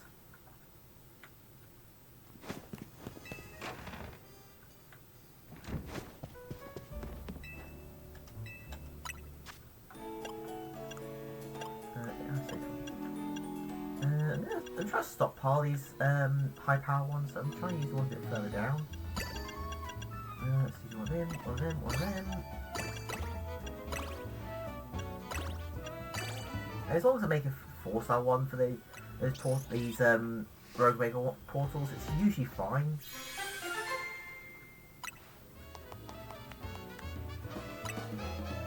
Just gonna make them one.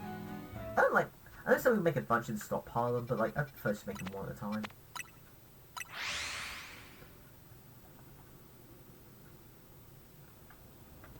Where is that portal? Let's take it up. Oh, it's in one area now. That's not too bad, I think. Oh, excuse me. I don't know why I'm burping so much again, chat. Ah, there it is.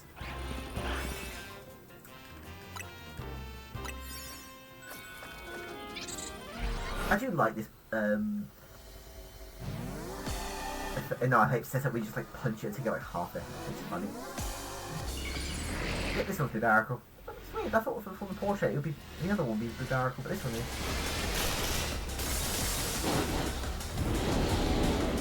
I still think he poses basically like a JoJo character. Which I find hilarious, because it's like, why? Why are you posing like a JoJo character?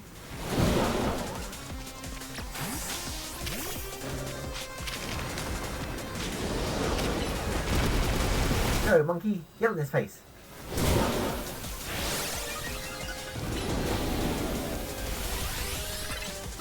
And monkey punch.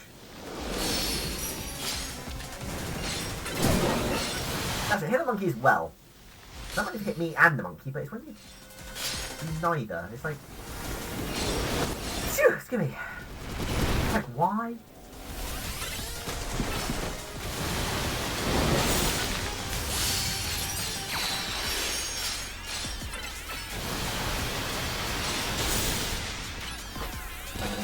Up, so bulk up. Those veggies. And big punch. Big monkey punch. Do it again, quick, before the boss wear off. Oh, I should not be in the range of this.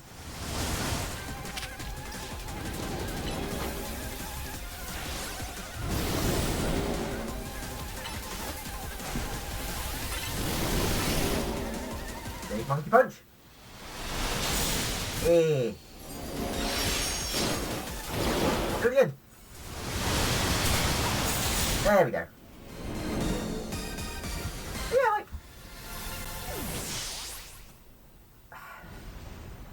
It's weird. Varric's kind of a cool design.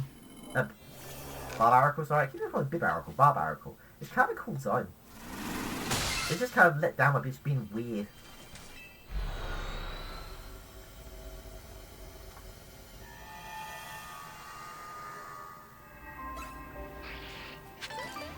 Oh.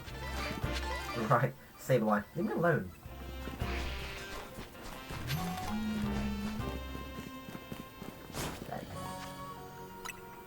Right, there weren't any portals, that's the special scan one, which I don't really want to do because it's just illegal and... Well, not called Lingo. Go get that money. So...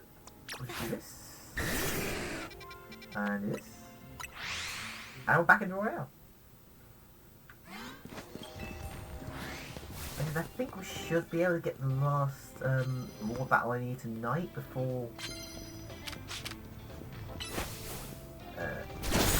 and then once you get number 20, you unlock the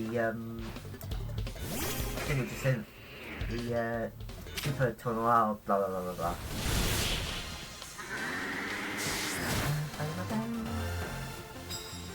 I still think they should have made it possible to like ride around in Pokemon in this game. Like I get that you've got like fast travel everywhere, but like there's plenty of Pokemon in this game which would be really cool to ride around on. Like Go-Go is such an obvious example of this. Like, why not just let us ride Go-Go? I mean, okay, your base run speed's not that bad actually in this game, so it's not like you're hurting for fast movement speed, but like, even still, just being able to like ride around on like Go-Go. I can understand not wanting to do it with flyers. Like, you wouldn't want to have a Charizard flying around or anything like that, but like, a lot of the more land-based ones you could easily do, something like, what Pokemon could you ride on in this game? I mean, again, like, Go-Go is the obvious option, but like,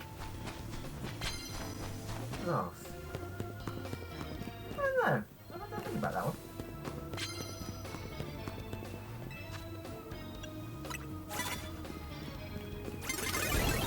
Yeah, there's no way I was sneaking up on this guy. Which is weird, because I was looking at how you caught off guard when I was looking right at you, but okay.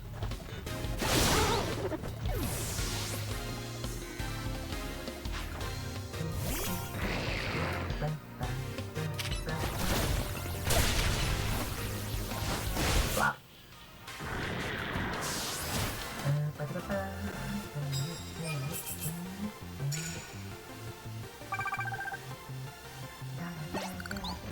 Hey, give me a cup of coffee.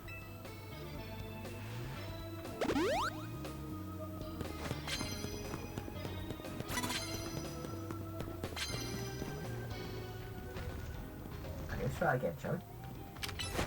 Yeah, got it.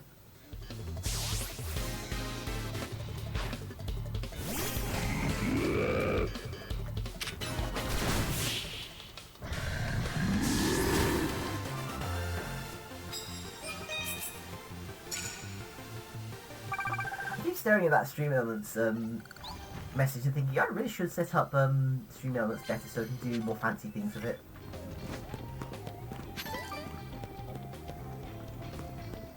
Things for after stream, that's a post stream thing.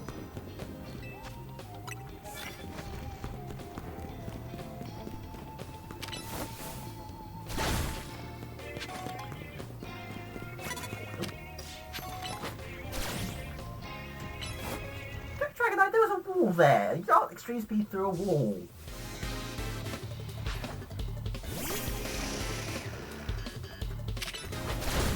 There we go. I was going to say something I completely forgot what I was going to say. I got so distracted by Dragonite trying to phase through a wall to make that attack and not failing that... Very hard.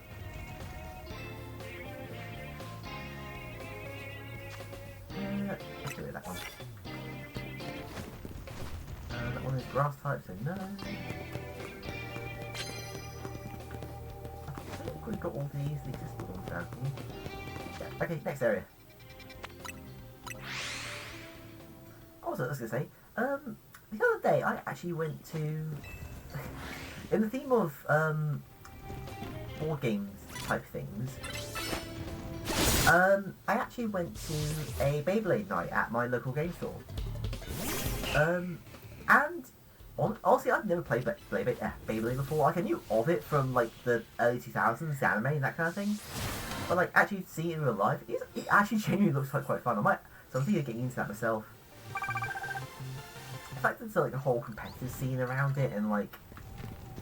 Oh, really? Good Mac potion is nice. So the fact there's, like, a whole competitive scene around it and, like, a surprising amount of, like, metagame and that kind of thing is, like, huh, okay. So that'd be interesting to get into. That's like something I can do in person as well. Because like with streaming and like gaming in general, that's a very kind of at-home thing. And like, I want an excuse to get out more is the thing. Like people know me who know I tend to stay home a lot. Just I'm not the best with social interaction. I was going to say social anxiety, but at the same time, I do want to kind of get out there a bit more, meet new people and that kind of thing.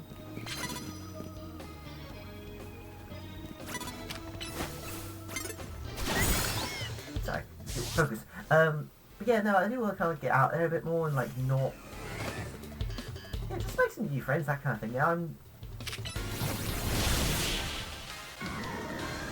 So yes, some hobby I can get into which involves meeting people. Like, I didn't toy the idea of getting into like Magic the Gathering, but realistically, I'd probably be doing the Commander format if I was going to do that. I might still do that anyway, but it's a case of like, I don't know. I just saw like a advertisement for it in like the Facebook page for the local game shop in question, and like I thought I'd give it a go and had fun, so might try it again. Apparently they do it like once a month, which is a shame, really. I'd hope they do it more often, to be honest.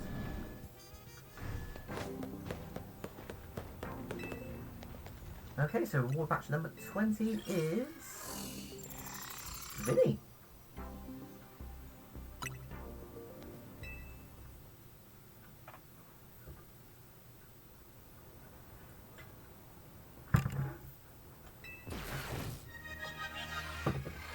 I'm sure I've faced him before, isn't he? Cool, but okay.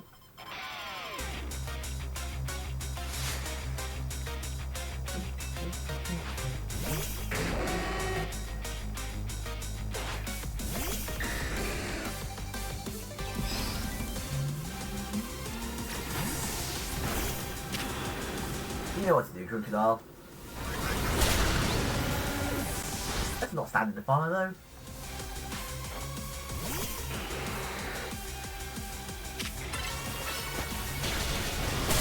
And not stand in the water, either.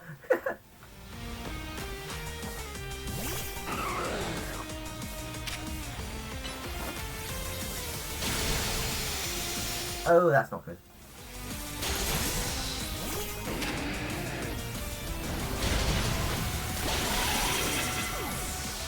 Drain Punch, heal back up.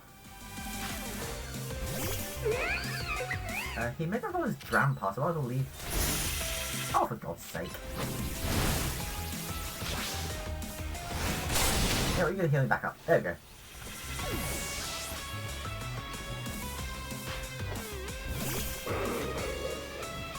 Yeah, you gotta make her fall, so might as well just call and do it.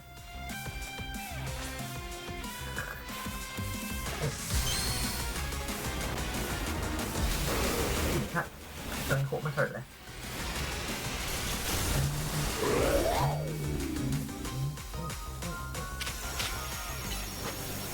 Just punch. All the effort to make revolve and just train punch. Oh, he's so worried about his daughter being unhappy with him.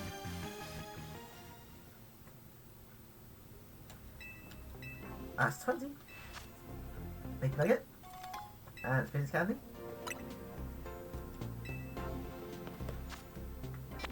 There it is.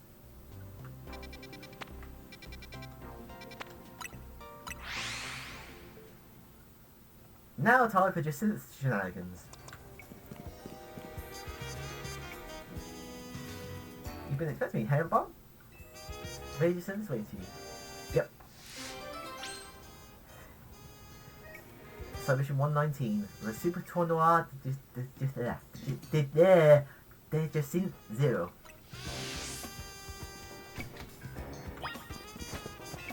Look. Can I say de Jacinthe? Ugh.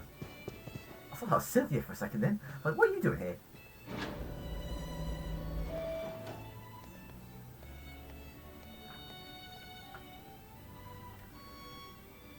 Yes, you again. My sincerest thanks for requesting the Infinite Zero Royalty held your award for reaching rank A. It's like she's gonna hold her own tournament because she can't not be one up. She can't let herself be one up. It's called the Super Tournoi de Jacinthe Zero. What's that O? Could be O. Is it O or 0? Can you guess what it stands for? Out of this world awaits only ordinary. Ordinary! Just annoy her. As if, yeah. I rather enjoy antagonising this Rich Lee. It is only you and me. Oh my god. So we're gonna face hang on. 1, 2, 3. So hang on. First round against her, second round against her, third round, fourth. Yeah, 4 times in a row. No matter how many battles you win, your next opponent will always be her. Facing as many times as you like, you managed to win the entire tournament.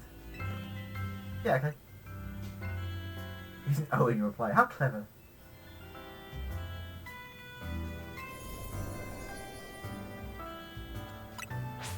I'm just gonna send out Crocodile and just smash her way through all her Pokemon. The youth yearn for Electro Swing.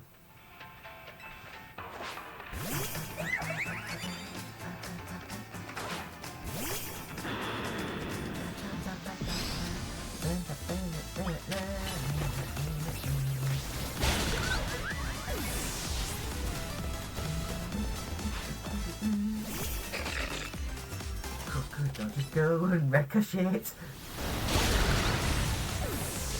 just gonna stand over here, it's out of the way of the stealth rock then. Kind of weird for a fairy type user half a Pokemon vulnerable to Earthquake and the other half are vulnerable to Iron Tail. I mean, Iron Tail makes sense because you have Steel Nose Fairy, but like, you not have such an orange rock weakness as well? Ground weakness, sorry?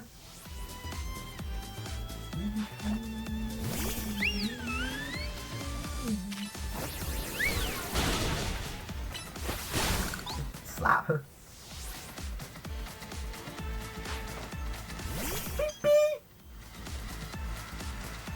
Again, I blame Wolfie Glick for that.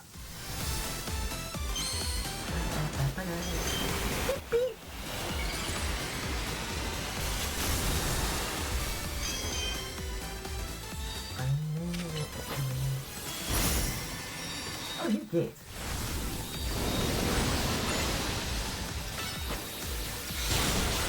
Oh, wow. I just need one attack to finish it off. There we go. Bye! Yeah, I'm gonna need... Oh, God. She's gonna say the same thing every time, isn't she? Also, can I heal in between? How is she battling against herself? That's all I want to know. Like, half these rounds are like her fighting herself from advancing in the tournament. Oh, sweet, heal. Yeah, give me a minute. There we go.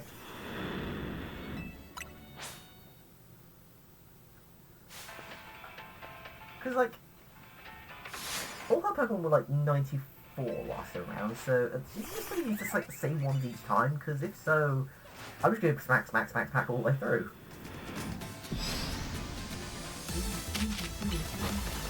Yeah, there you go, 92, yeah. Oh, for God's sake, just die already.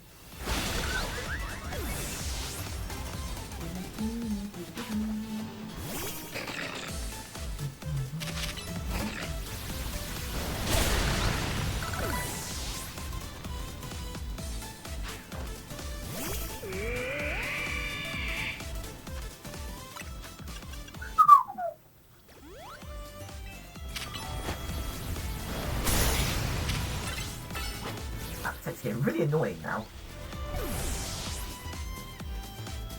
I don't know if I should try and bait it out with a different move, but...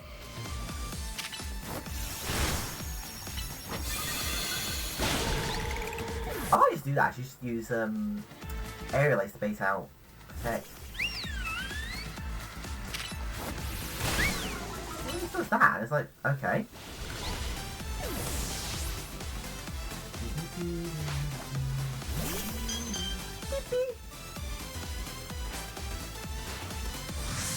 Oh, look, like the player kind of rushed in for a second there before Mega Evolving. It's just like, no, we both know you get Mega Evolve, just get on with it.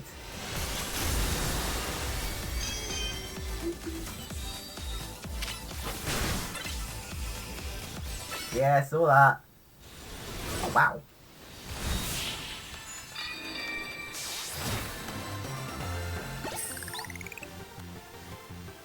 Yeah, she's going to say the same things over and over again.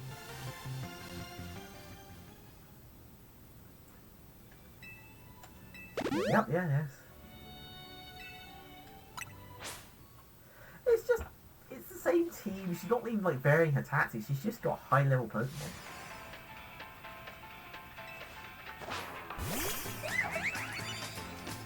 And I hope that you're dumb enough to keep running back and forth through the stealth rock.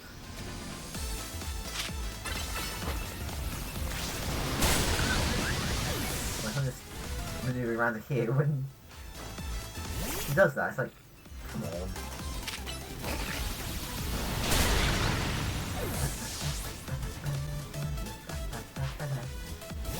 At least the theme's good.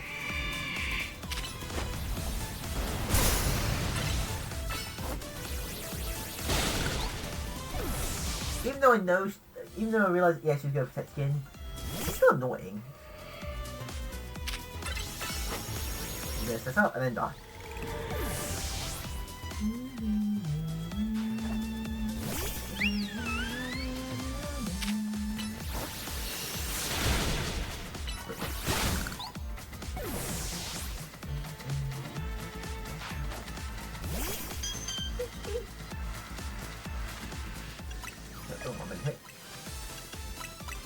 What she's doing is slowly draining my supply of max potions more than anything.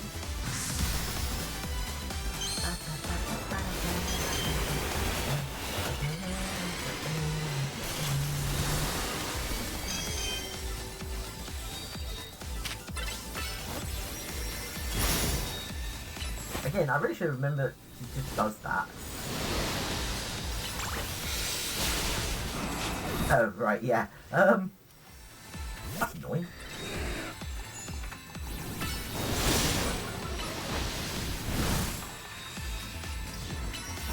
There we go.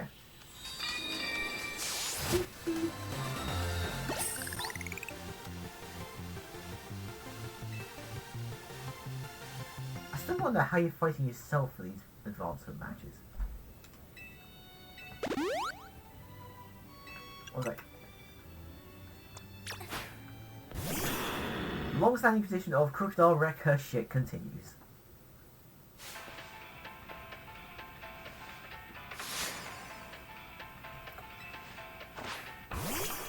It's bizarre, like she's facing like 4 times over and just not changing her strategy at all. It's just like, girl, come on.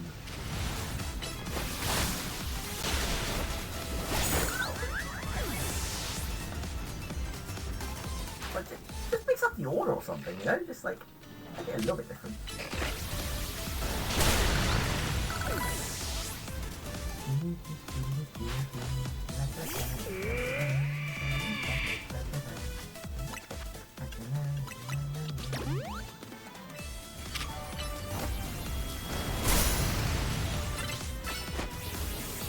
Every time I get caught out by it, I keep thinking I should remember to use something like aerial ace to bait out the text, and then I still do it anyway. I still forget to do it anyway, so.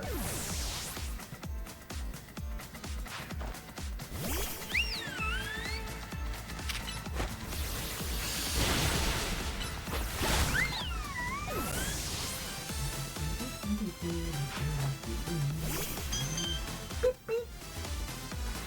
Is he rushing rushes in, but like it just easily Mega rolls. So it's like, why sudden rush in?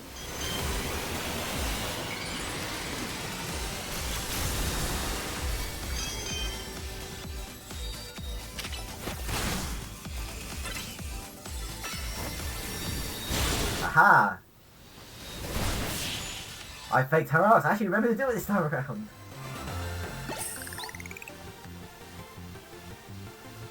Yeah, same kind of thing each time. Getting a little repetitive, lady. Yay, I won. I am the champion of the Super Noir to Jacinth Zero. Oh, isn't it? Oh. That's the victory because the grandest prize of all. Which is...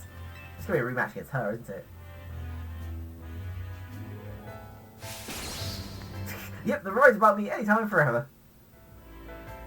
Bye, I'm never coming back here. I just look by the back and just kind of, yay, well done. I can't help but read that being sarcastic. Congratulations from the bottom of my heart, I commend your victory.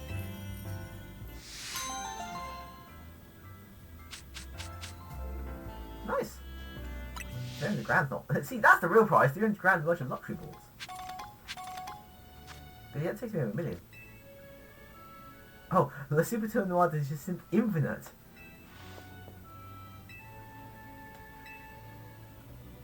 The face of the off against her and only her in infinite loop battles where your sole aim is to rack up wins. No. No, I'm out of here. Bye, Jacinth, I'll never see you again. Right, that is that done.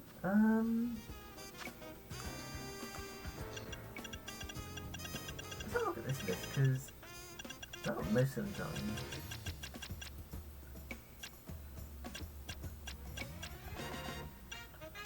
Oh yeah, that is 119 is the last one of the base game, because Donuts of Unworldly Delicious is where the DLC starts. Okay. So yeah, like, I think it goes up to 200 now with the DLC. So I wonder where you get the last ones from, I wonder. Oh well, that's basically just the that's just the Infinite Royale done now. I don't really need to do that anymore because I've unlocked everything from it. So I don't need to worry about that anymore, which is good.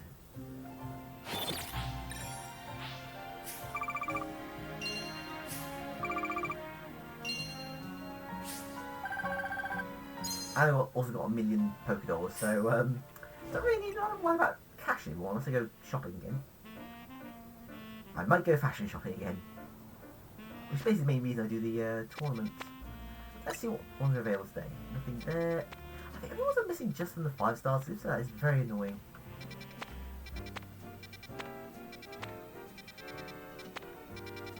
I feel like Zangoose isn't, but he's not showing up. Hey, let's check my assertion. Normal type.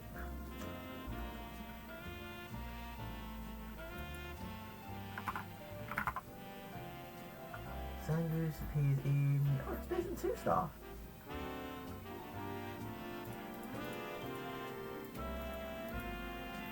Appears in 2-star... Oh, yeah. So he appears in 2-star ones. Okay, that's good to know. 2-star normal ones. So... wrong one.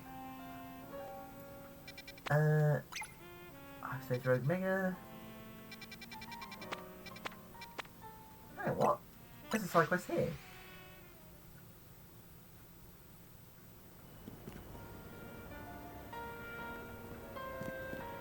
Ah. Wait for it to fade in. Hey, sorry to bring this on you, but I need help finding someone. Look for a trainer who used oh no. She's looking for Laban. Who's drag types whose partner is Drag Algae. That's his tall, has green hair, and probably looks wild and tough like a street fighter. Oh no!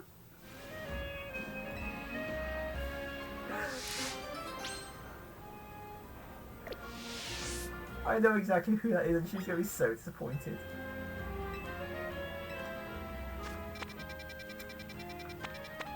Okay, we were going to do portals, but now we're getting distracted by a side quest.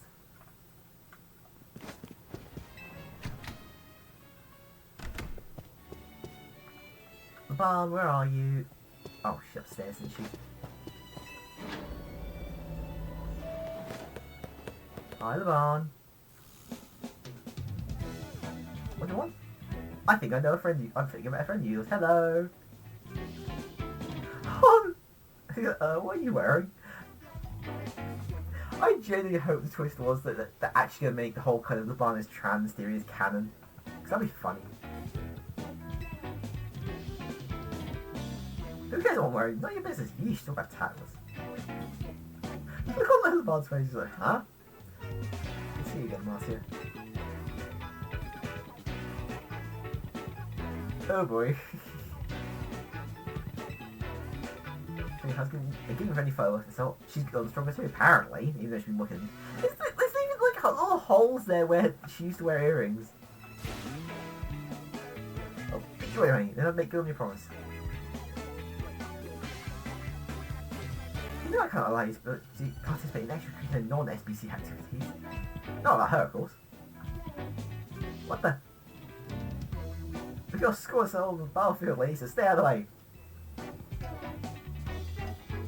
Yeah, what the hell? Just hold on the barn. That's what I want, though. There's one option. Team up. Oh, that's what it is. She just wants a rematch against me. That's what it is. Any excuse. Crocodile, you know what I do.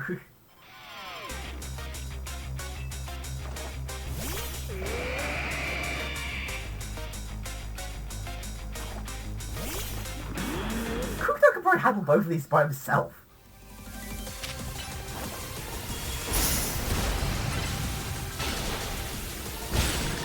I think Crocodile just did handle them by both of them by herself. Fail. Heal you up.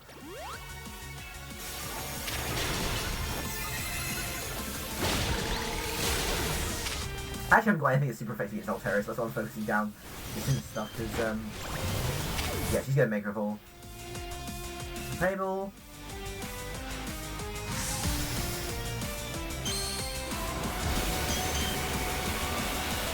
The evolutions take these animations take so long. I just drink during them. Beep, beep.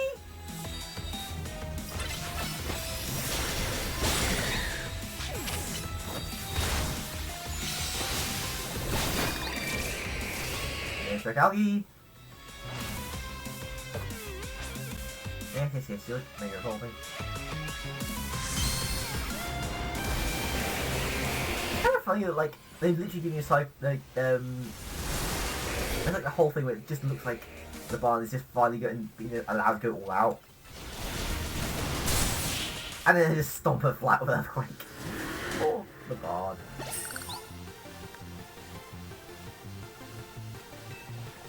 Given that I face these two in hyperspace anyway, it's kind of funny. I was gonna say, I did the heavy lifting in there, not Marcia. What the hell? You're not kidding about what training, huh?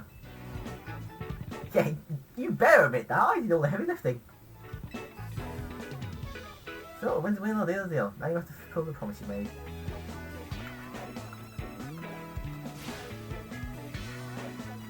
Oh my god, Toxic Fury Love Triangle. The side eye from Jacinth there. Oh, look on her face. Yeah, about that.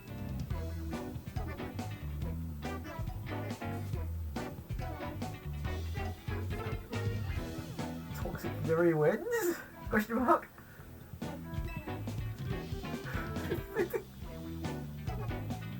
The continued side eye from the part from Jacinth on this one just kind of. Did you part of the win, or did I imagine that? I feel like for Miss Ansha's benefit. Sisters in suffering. Yes, you did. You missed your shot. Okay. The Toxic Fury allegations continue. I mean, she's literally wearing a maid uniform. How else are you supposed to think that? I did the heavy lifting, but okay. Bye. I'm gonna find a good partner. Oh no, someone with a bit less toxic Yuri.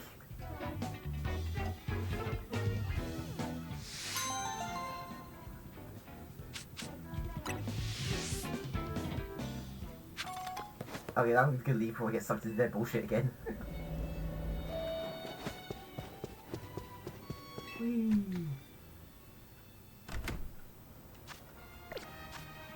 I know, what are they actually doing?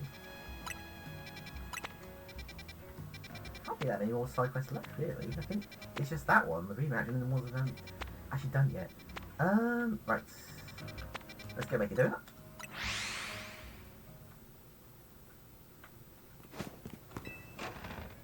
Oh, it's me trap.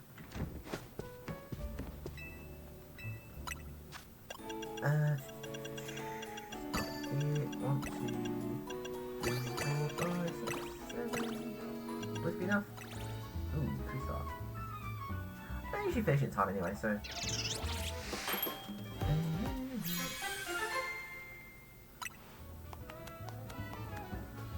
Oh, this is physical attack boost, that's perfectly fine. Right.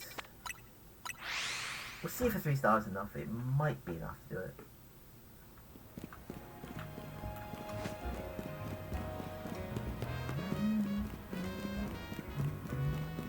It's not these balls are fairly easily accessible. It's not even get like one which is like on top of a building or something, but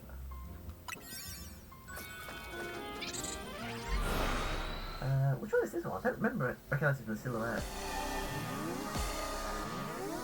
It is Big Floof! Saltaria! Big Floof!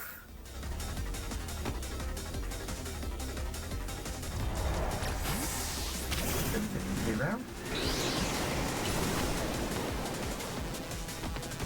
Come on, go, let's make it. There we go.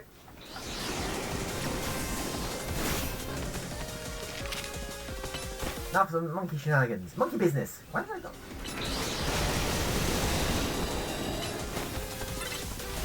And then Rage Fist. Ooh. The damage on that.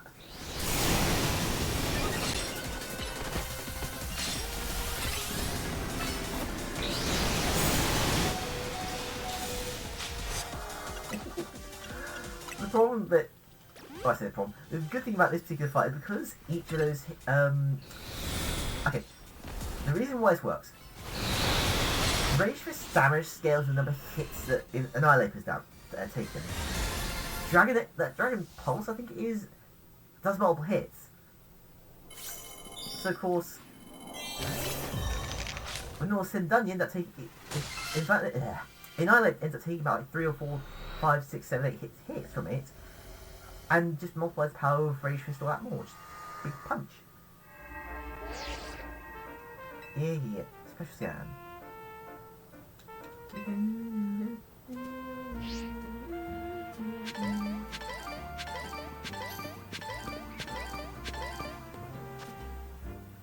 Lots and lots of berries. The rest of the cook.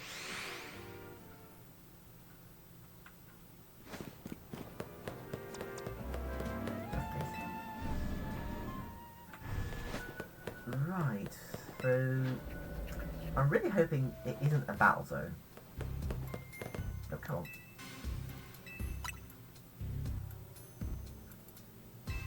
Yay, you haven't. Marvel's Gimme Ghoul, don't want Gimme Ghoul. Oh, it's just completely unknown one. Nice. I think that means it's a legendary? Question mark?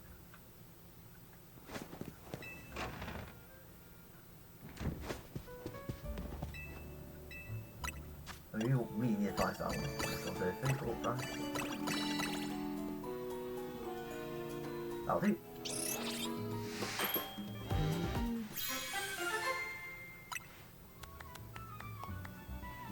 Unpowered treasure. It probably means cash items.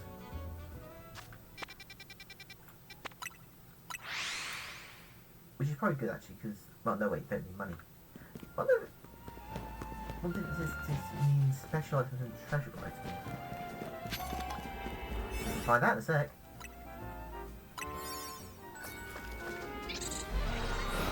Away we go!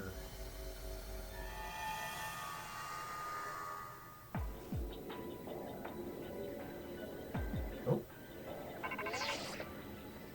Ah, Chameleon! See, it's another legendary, nice.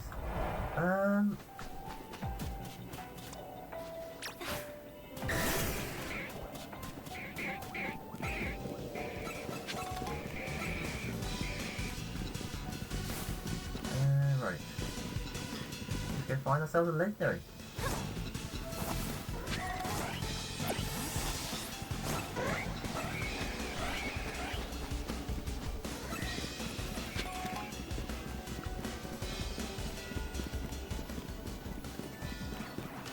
Oh, fighting types around.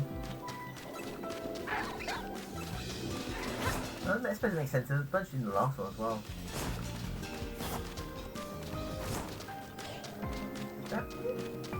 Oh, he's down here. Nice. If it's fighting time, I might as well use Starlight.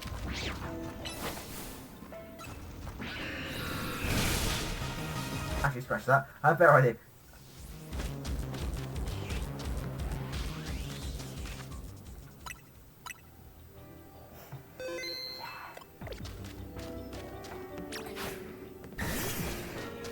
Should probably save, just in case I fuck this up.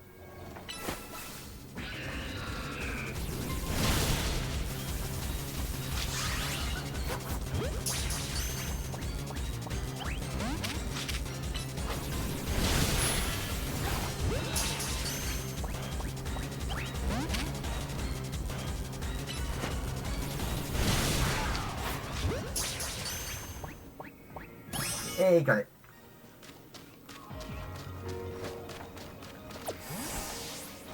I was worried for a minute that it wouldn't catch. I needn't worry really, but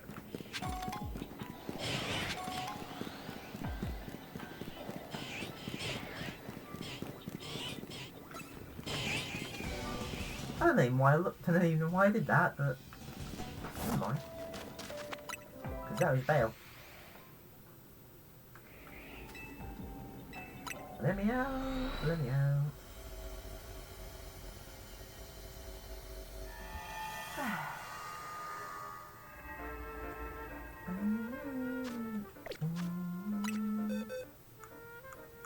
Where did you go, Caballon?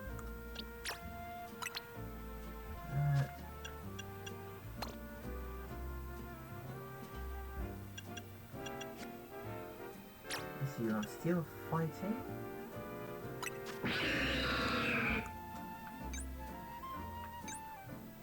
Probably attack favours overall, because that nature is not doing you any favours. What's your move for? Like, I'm moving that there because you probably want to run Sword Sword regardless.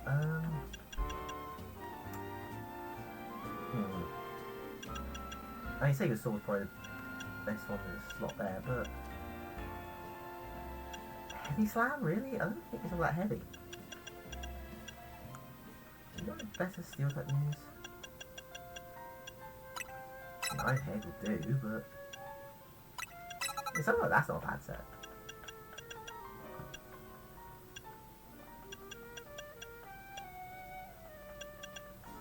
Yeah. I just can't see it being all that useful in PvP.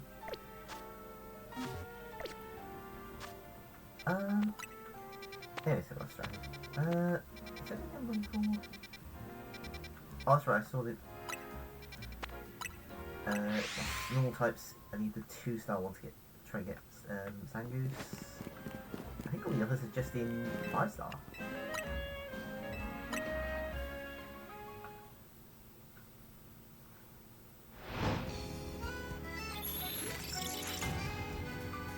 So I'm looking at. I think I'll do one of the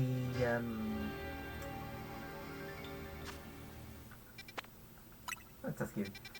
I'll quickly see which portals are open tonight. Oh, there we go, Survivor.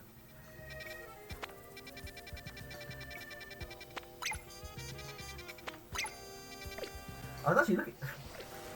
I was actually looking for that one. So let's make a couple of donuts then.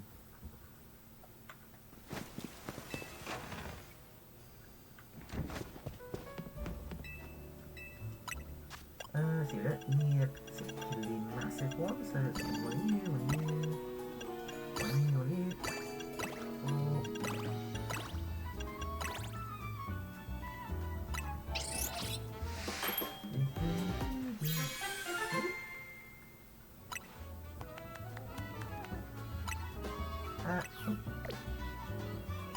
I don't know.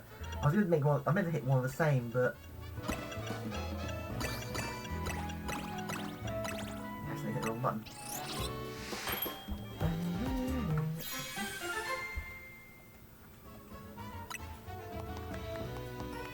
There we go. Right.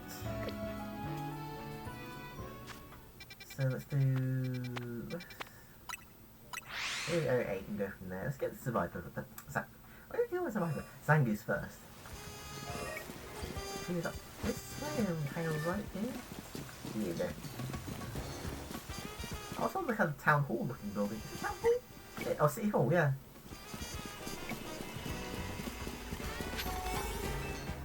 We'll keep. Okay, we'll use that one.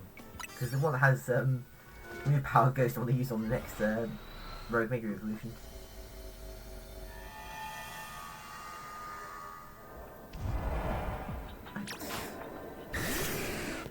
Catch an all type Pokemon. That's exactly what I come here to do.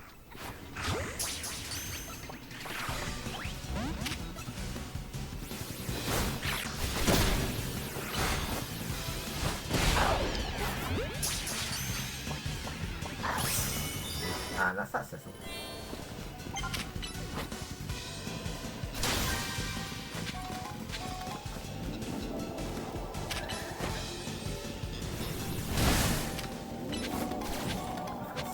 You cannot face. You can't face the walls of that. Oh, for God's sake! I thought they improved pathing in this patch.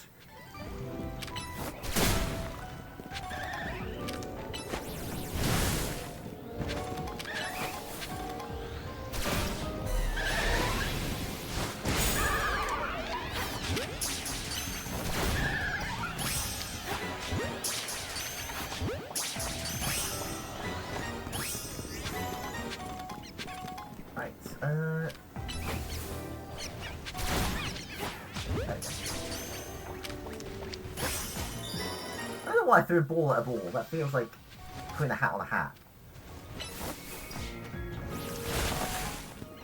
Also, did I do the stupid thing? Yes, I did.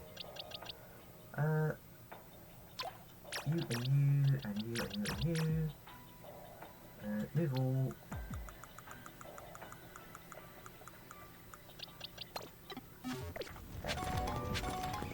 Now rocks are nice and neatly organised again. And punch. And smash them.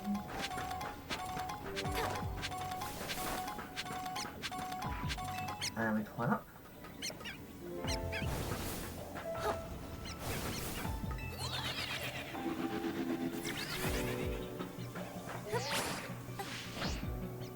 And we stick the landing, lovely. Oh, for God's sake.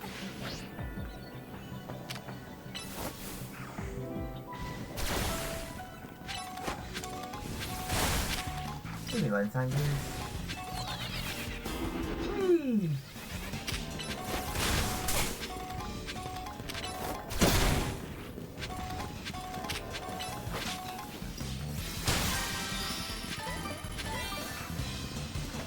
Now then, where's the golden ball here?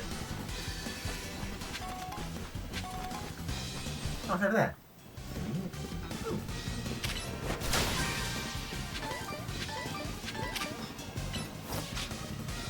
Smashy smashy. I'm so glad they increased the cap on Mega Shards to 9,999 rather than just 999. It's so much easier to just stack them all up. Let's see if I can get a shiny or two.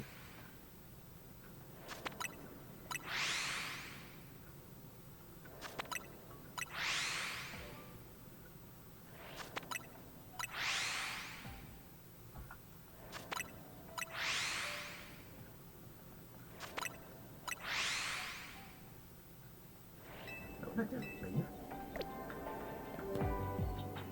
Why are they shining? Blue.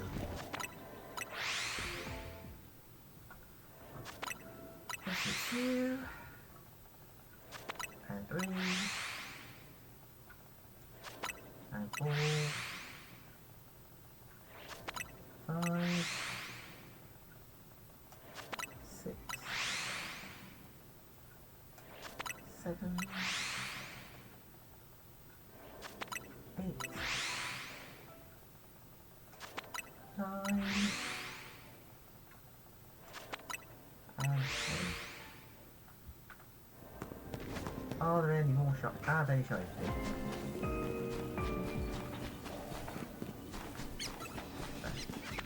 Oh, for God's sake.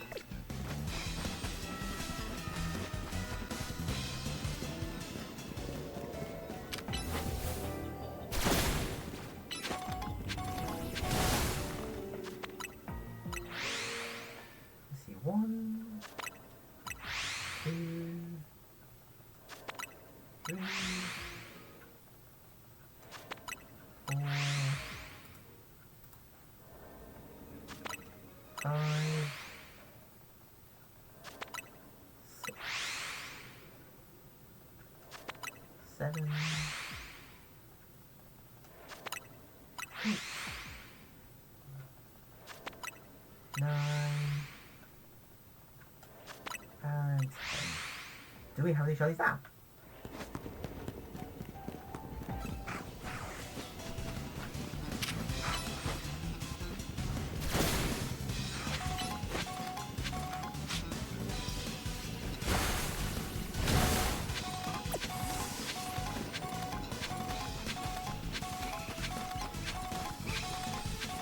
So I should be easy to look how shiny there anyway, because it's too far away, but... Oh, leave me alone, you guys! Leave me alone! Leave me alone, leave me alone, leave me alone, leave me alone! Are you guys gonna just chase me all the way around the freaking... Okay. Just because you... I want shiny version of you guys. 3, 4, 5, 6, 7, 8, 9, and 10.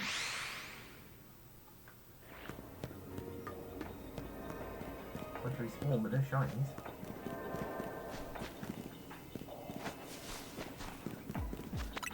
Here we go again, chat. 3,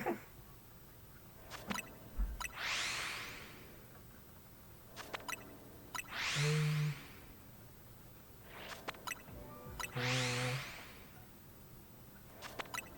5,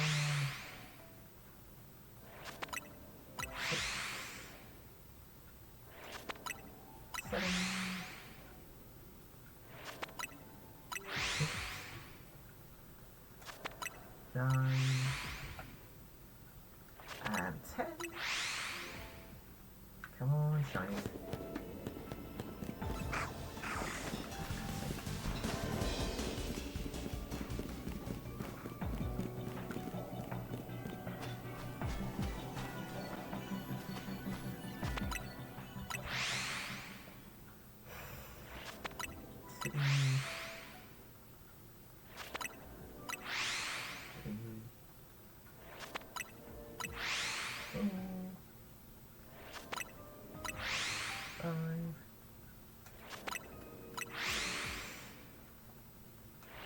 Seven,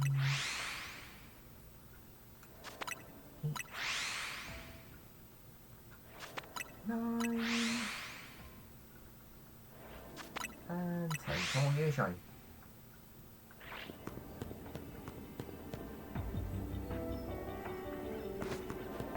No shiny whatsoever, of course not.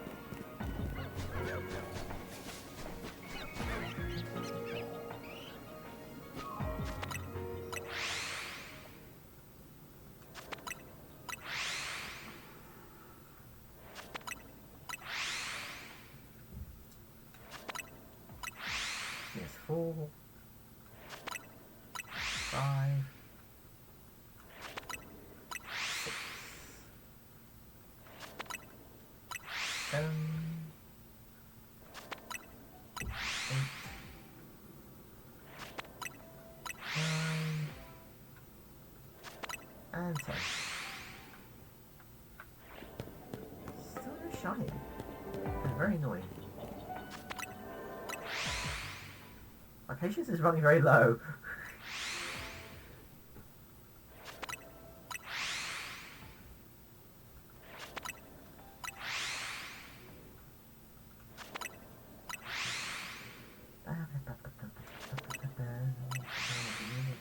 Shiny.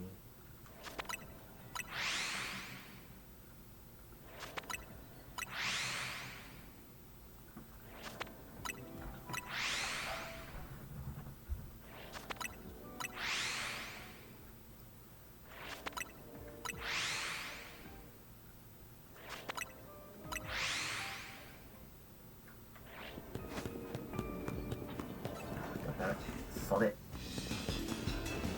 I don't have the patience for shiny hands. I don't know how some people do it, but they just like shiny hand for hours.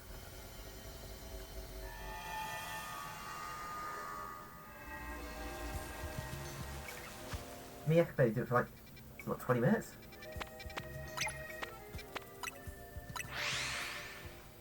Hey, Tamara.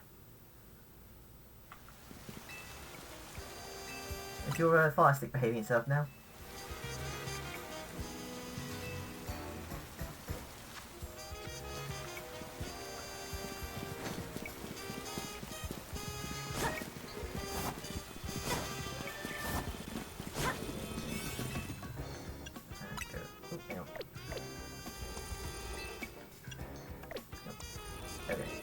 Start with the right Pokemon and leave them leave.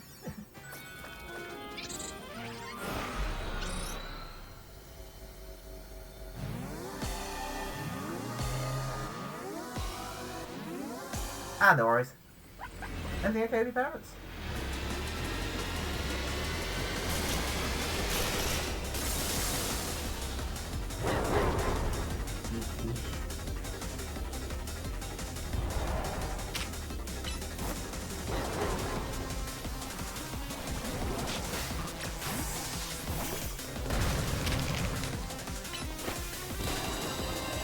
Fair enough.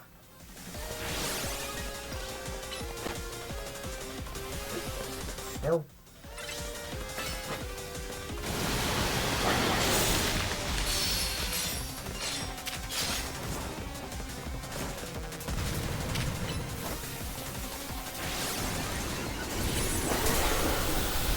A monkey, not me.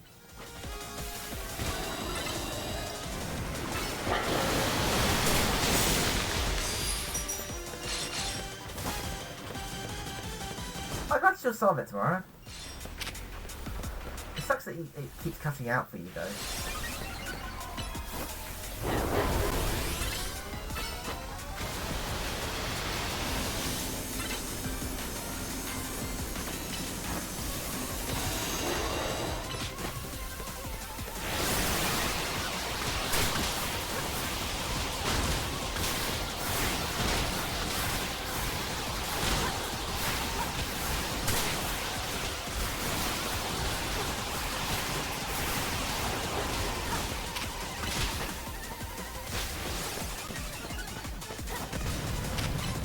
It's funny, it's the only was effort of like trying to hit me with that big barrage, but it's like, you fool, all you've done is powered up my monkey.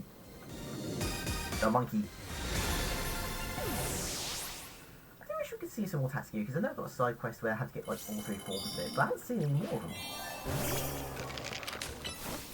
So I'm just hoping at some point we will get a quest which is we will get a portal which gives us more Tatsugiri.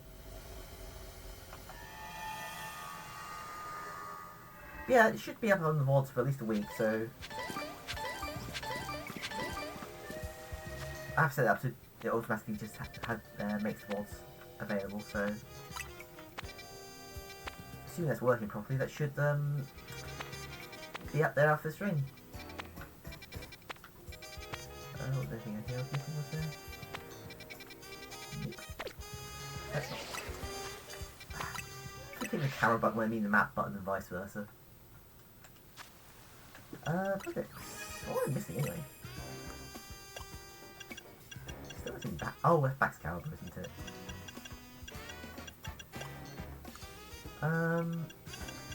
So yeah, we've got Cabalion. Oh, we also call. Where is he? Zangoose just now. Don't know why your mark's new, been around for a while. Still haven't seen the Galarian Yamaska. I still know what, no idea what that one is. I know what that one is, but I haven't seen it yet. And yeah, these three. That's the free backs. Line, we haven't seen that anywhere either.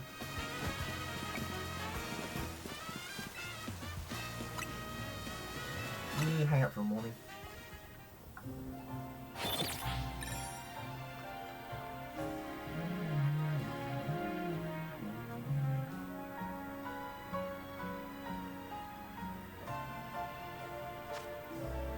Right, what portals are available today? No, nothing there. Nothing there. Nope. Nope. No. No. No.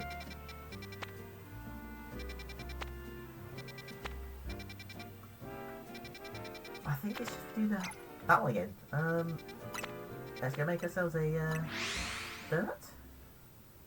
I think at this point it literally is just special scouts I need to get the last Pokemon missing. Which is very annoying really, but let's see.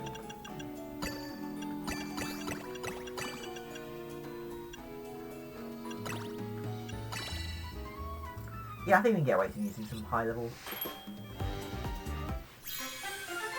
donut stuff.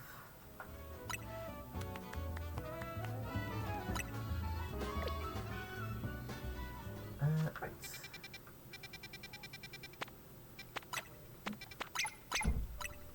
Okay. Game, stop being annoying. Mark there, go there. There we go.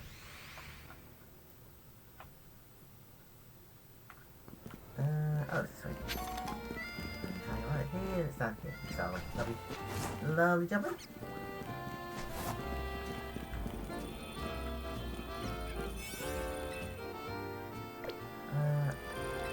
There we go. And away we go.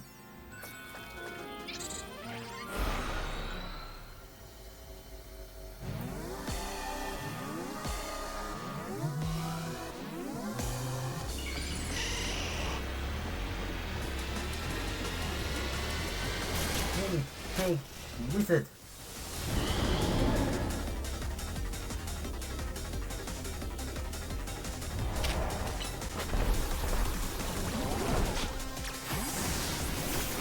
Bring in the monkey.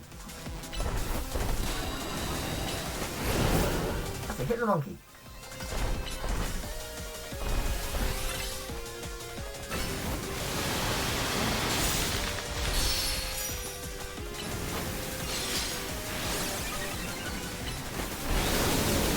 Oh, that's perfect. Look at all those hits. Let's go for a one shot now.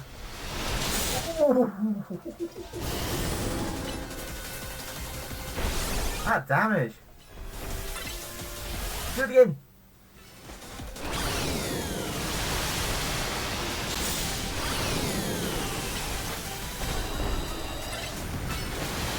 One more time. Yay, got it.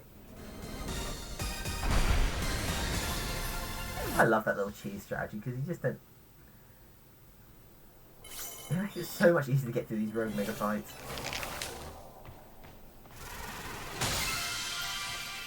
And because it's like the easiest way to rack up points for the special scan, it makes life so much easier.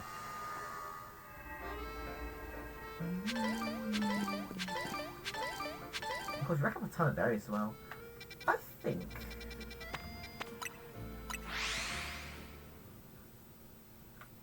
First, we're going to check how many mega shards I have by seeing what I buy from this guy over here. Yes, you do. Oh, there we go. Just enough of that one. We're going to do his side quest. I've got the drives. Look at that. You got all 4 drives. You know, my special bit of intel. Get ready for a beat for your Rotom foes. About to get some intriguing information.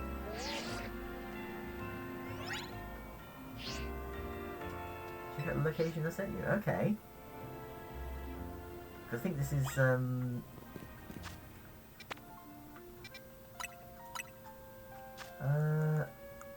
right, it is that one. Oh, it's up there, okay. Warzone 13, basically.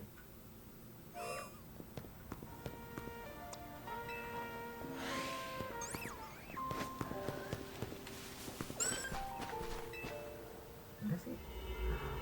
Another portal.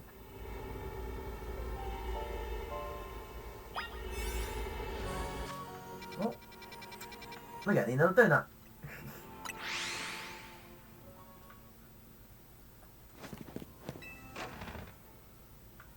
I believe this is for Genesect?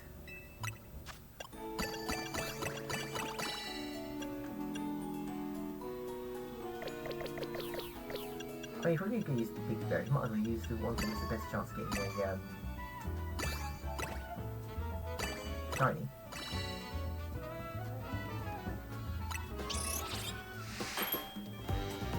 It's got like a whole macaron on there.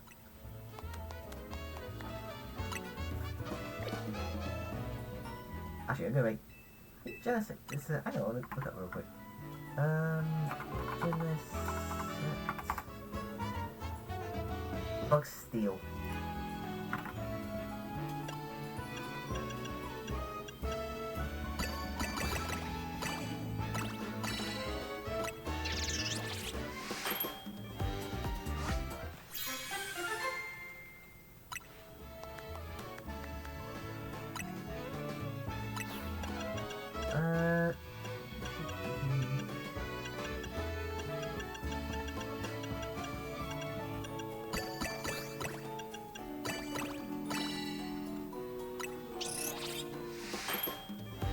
Even if I don't get the one I need for Genesect, we can use these for shiny hunting later today.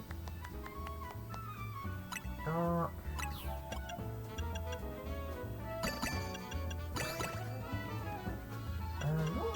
Boost Sweet by a lot.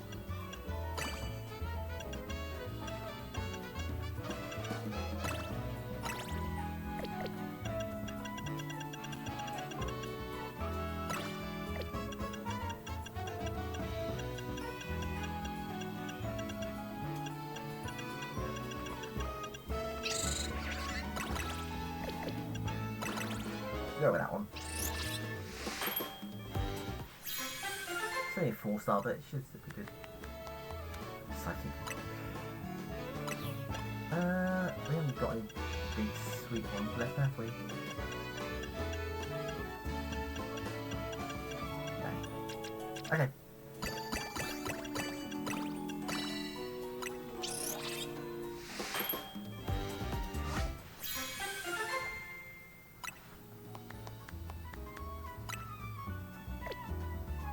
Oh, that's just catching power types. That might actually be useful for the Genesect portal we found.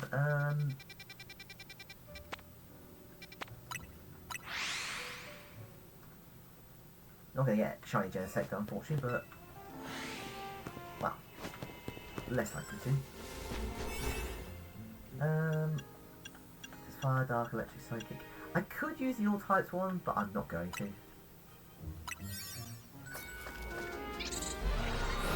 There's a limit on my patience for this kind of thing.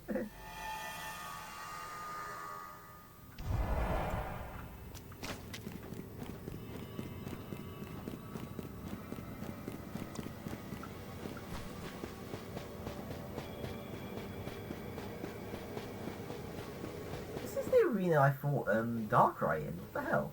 Well, the area anyway. Leading up to this. It's a different arena, but yeah, there's Genesect. Bug Steel type.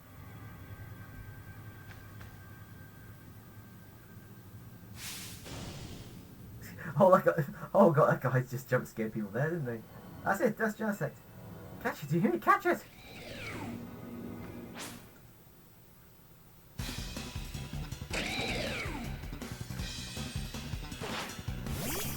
Kinda looks like someone hybridized a bug with a tank.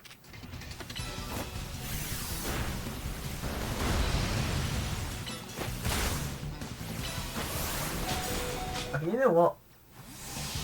Bring out Dragon, like just fire punch. There you go, it's more like it.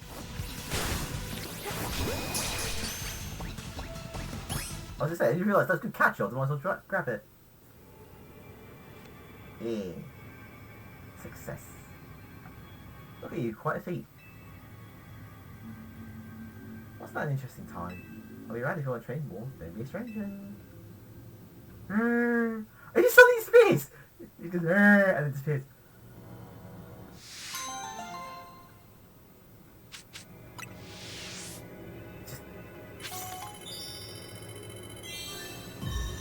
And that's another special scan ready to go. Where did Genesis get put? Pop you in rare and unique.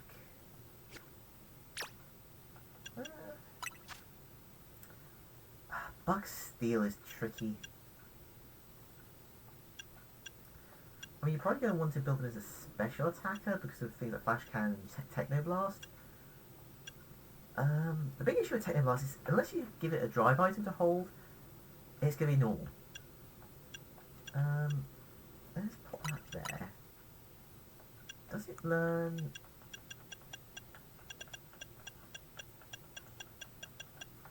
Oh, it doesn't learn Karma. Does it learn Nasty Plot? Ooh. Oh, that's not good. No, there's no self buff. Are you...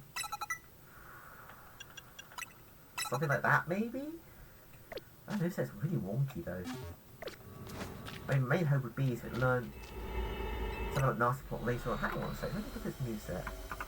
It's learn set, sorry. Game location, learn set, here we go, learn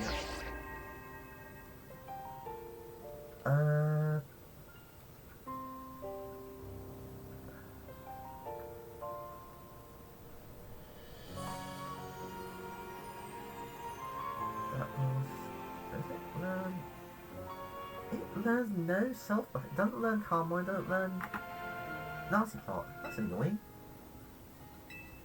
Hey, special scan time.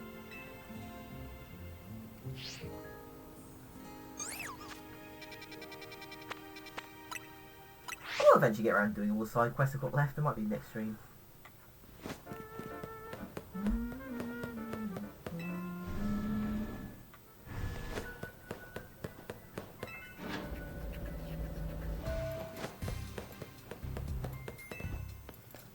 Yes, let's get scanning.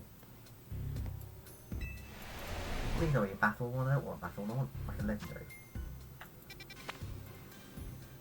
Yeah. Okay. I might check that. Oh. Hang on a second. This is why the internet is so useful sometimes. Looking at grass type specifically. 5-star. Oh, it's just the starters. If you want like more starters or like 100 shiny one, that's what that's for basically. That is annoying. Because I do not want to do that. Let's look at side quests. Ghost types, no. Oh god, that's such a pain in the ass. I need to send one specific team for that. Leak. I still haven't found... that's the other one I'm missing. That random one I'm missing is Dee, isn't it? Oh.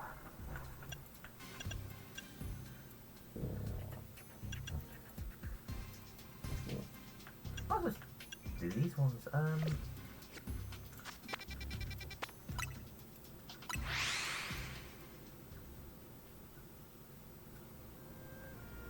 As... What? What are you on about? Is it the Digimon? What? This is Pokemon.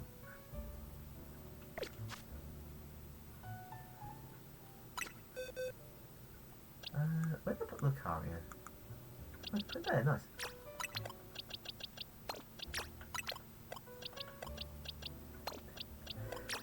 Oof. If you said that to me back in the day.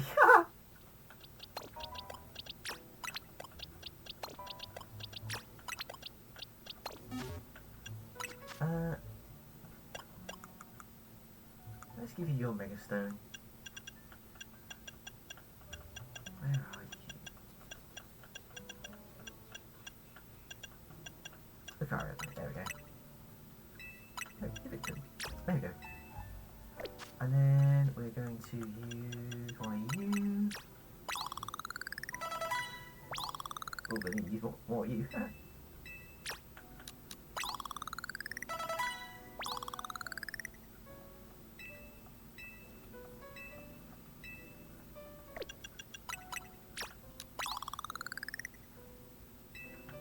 Now this is Pokemon Legends today, by the way. Oh.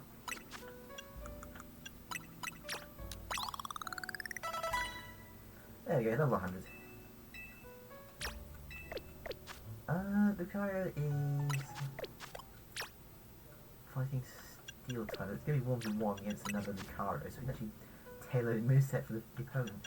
We don't want Flying, Psychic. Ooh, can you ground to not me? You can learn Source Arts, right? Yeah, you can. I'd much rather you learn Earthquake, but just in case.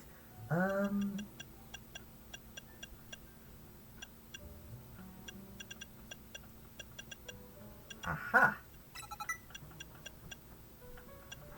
I'm not sure you learn Earthquake. I don't think you learn Earthquake. No, you don't. Ooh. Nice. Oh, you do learn Earthquake. Better.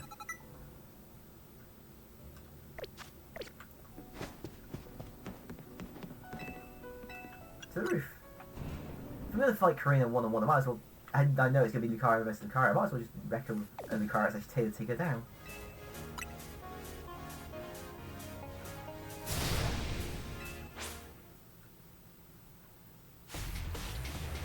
Oh, nice. She got her own power move.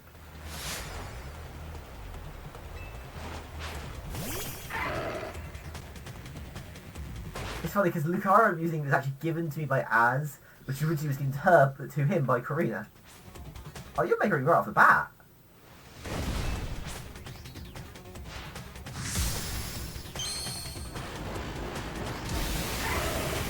You don't have that animation for Mega Evolution. She just jumps up straight into the air.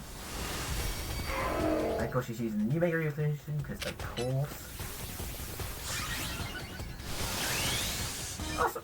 I didn't realise we were maxed out on, he's missing though. Oh, that's an ancient meme. That is an ancient meme.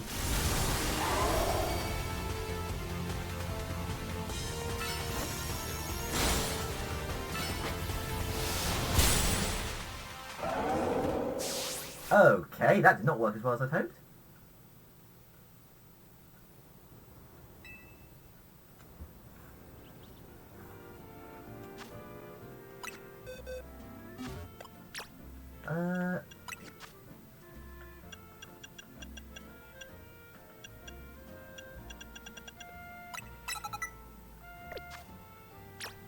I think you genuinely need Protect, actually. Like...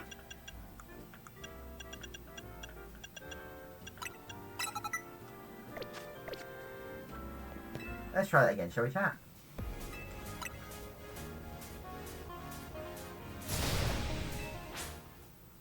Because I did not expect Focus Blast to one-shot me like that, but... You live and learn.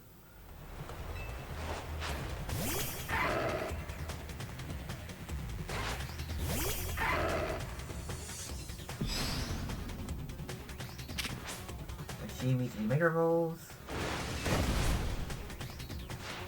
Also, should have given it Dig to just go underneath.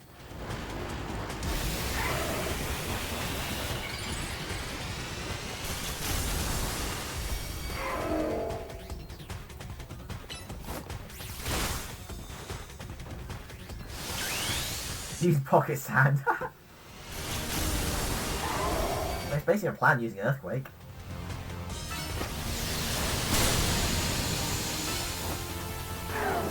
There we go, got it. Just to make sure you dodge the Focus Blast, basically. Ah, come on, Alakalea, been defeated. Yes, you have. Bye.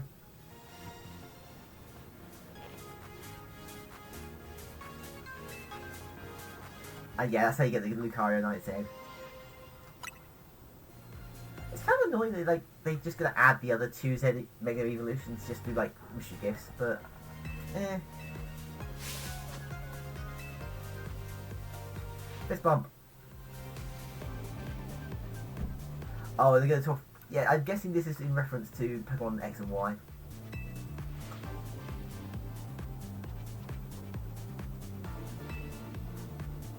How she gets her ribbons to stand up like that, I do not know. Like, there must be wires in that thing.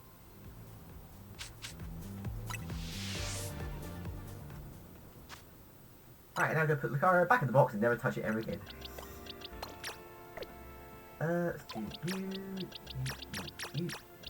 I would have to check to not accidentally hit release, but there we go. Put more back in the card. First thing is not this Pokemon card.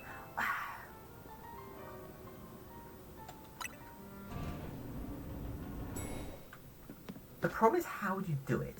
I see where you're coming from, but like, how is the question? Where's the? I know the Dean's one is in here somewhere. I was trying to. I'm not on the roof. The question would be a Monster Hunter Pokemon collab would be how, because they probably wouldn't let you like hunt any monsters or anything like that. Wouldn't let you hunt any Pokemon like they were monsters in Monster Hunter. So the most you'd probably get is like decorations and things like that. Where the hell?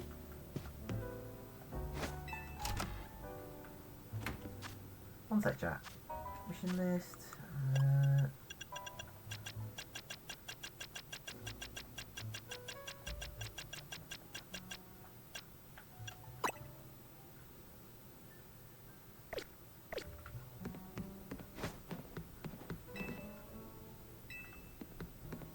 Oh, okay, it's this way. Have you more in Pokemon?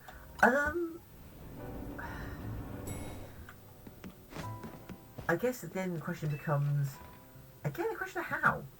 Like, oh yeah, you could do layered armors, I suppose, with on the Monster Hunter end, but on the Pokemon end, it's like, how do you incorporate Monster Hunter stuff?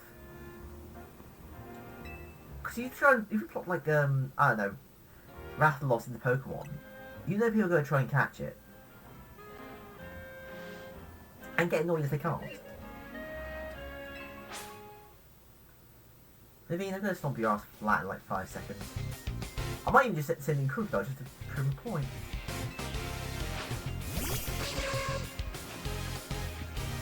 Genuine thought though, now that I think about it, there's a rumour going around that they're going to do the next, because the Pokemon Legends game has a bit more room, Legends series has more room to do like different time periods, right? Because the first one was Legends Arceus, which was set in the past. They could do it that way. And then, you know what? Let me send in Crocodile. The thought that just occurred to me is you could do it like, yeah, I'm not gonna work on this.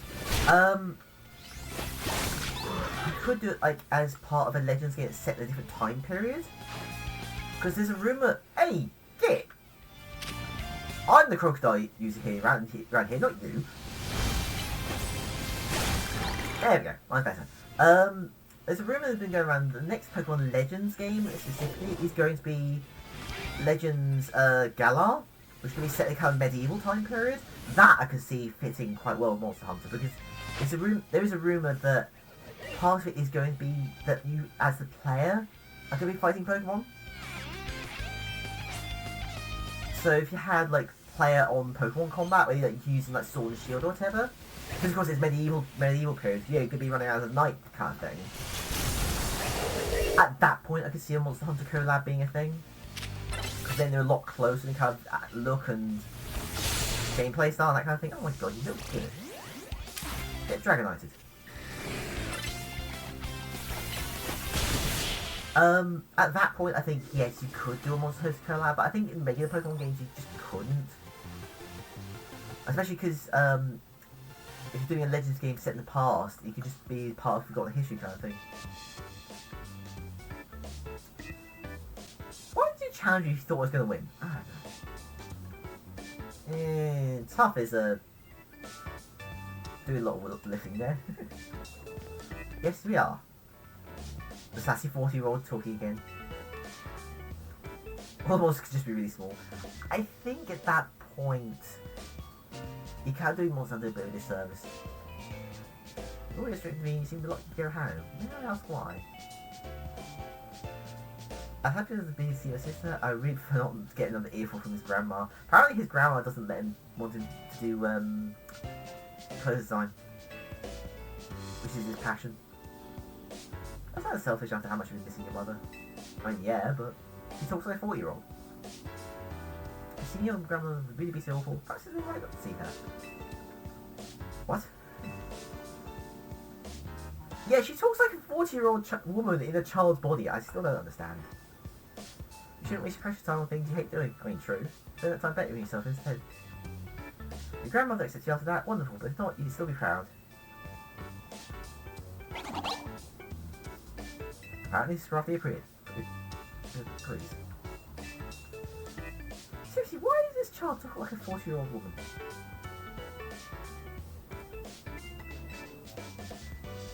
Fair enough. Yes, the answer to everything, donuts. Grandmother eases up as she sees the care and kindness you bring.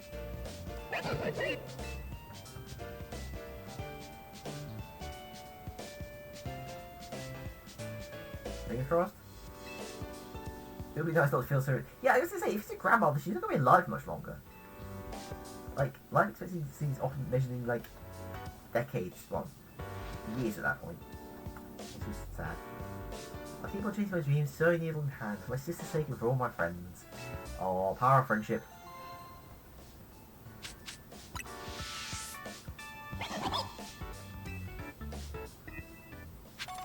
Right, I think that's a good point to call it a night, actually, because I didn't realise what the time is. Quickly save. There we go.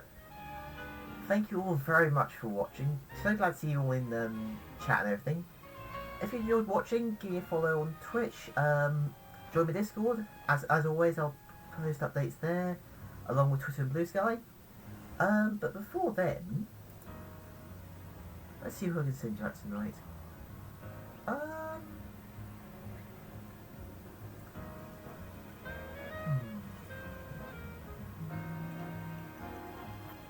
Let's go with Parkour Gardevoir. They're also playing Pokemon Legends today, so yeah.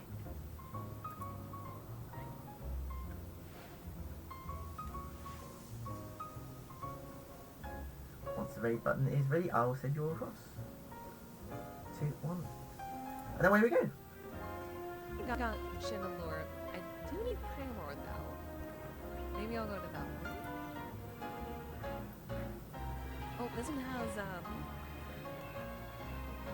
what do you call it? It has Esper and Meditate, which both have my evolutions. Oh, hello there, Starlight. Sophie, it's good to see you. I still haven't fixed that 7. I don't know what's going on with this, but it's still not going. I'm gonna have to overhaul this after this. So I'm just gonna do a custom one for you. But yeah, that all sorted. Do a custom one for you. Thank you all very much for watching. I'll see you next time. Bye.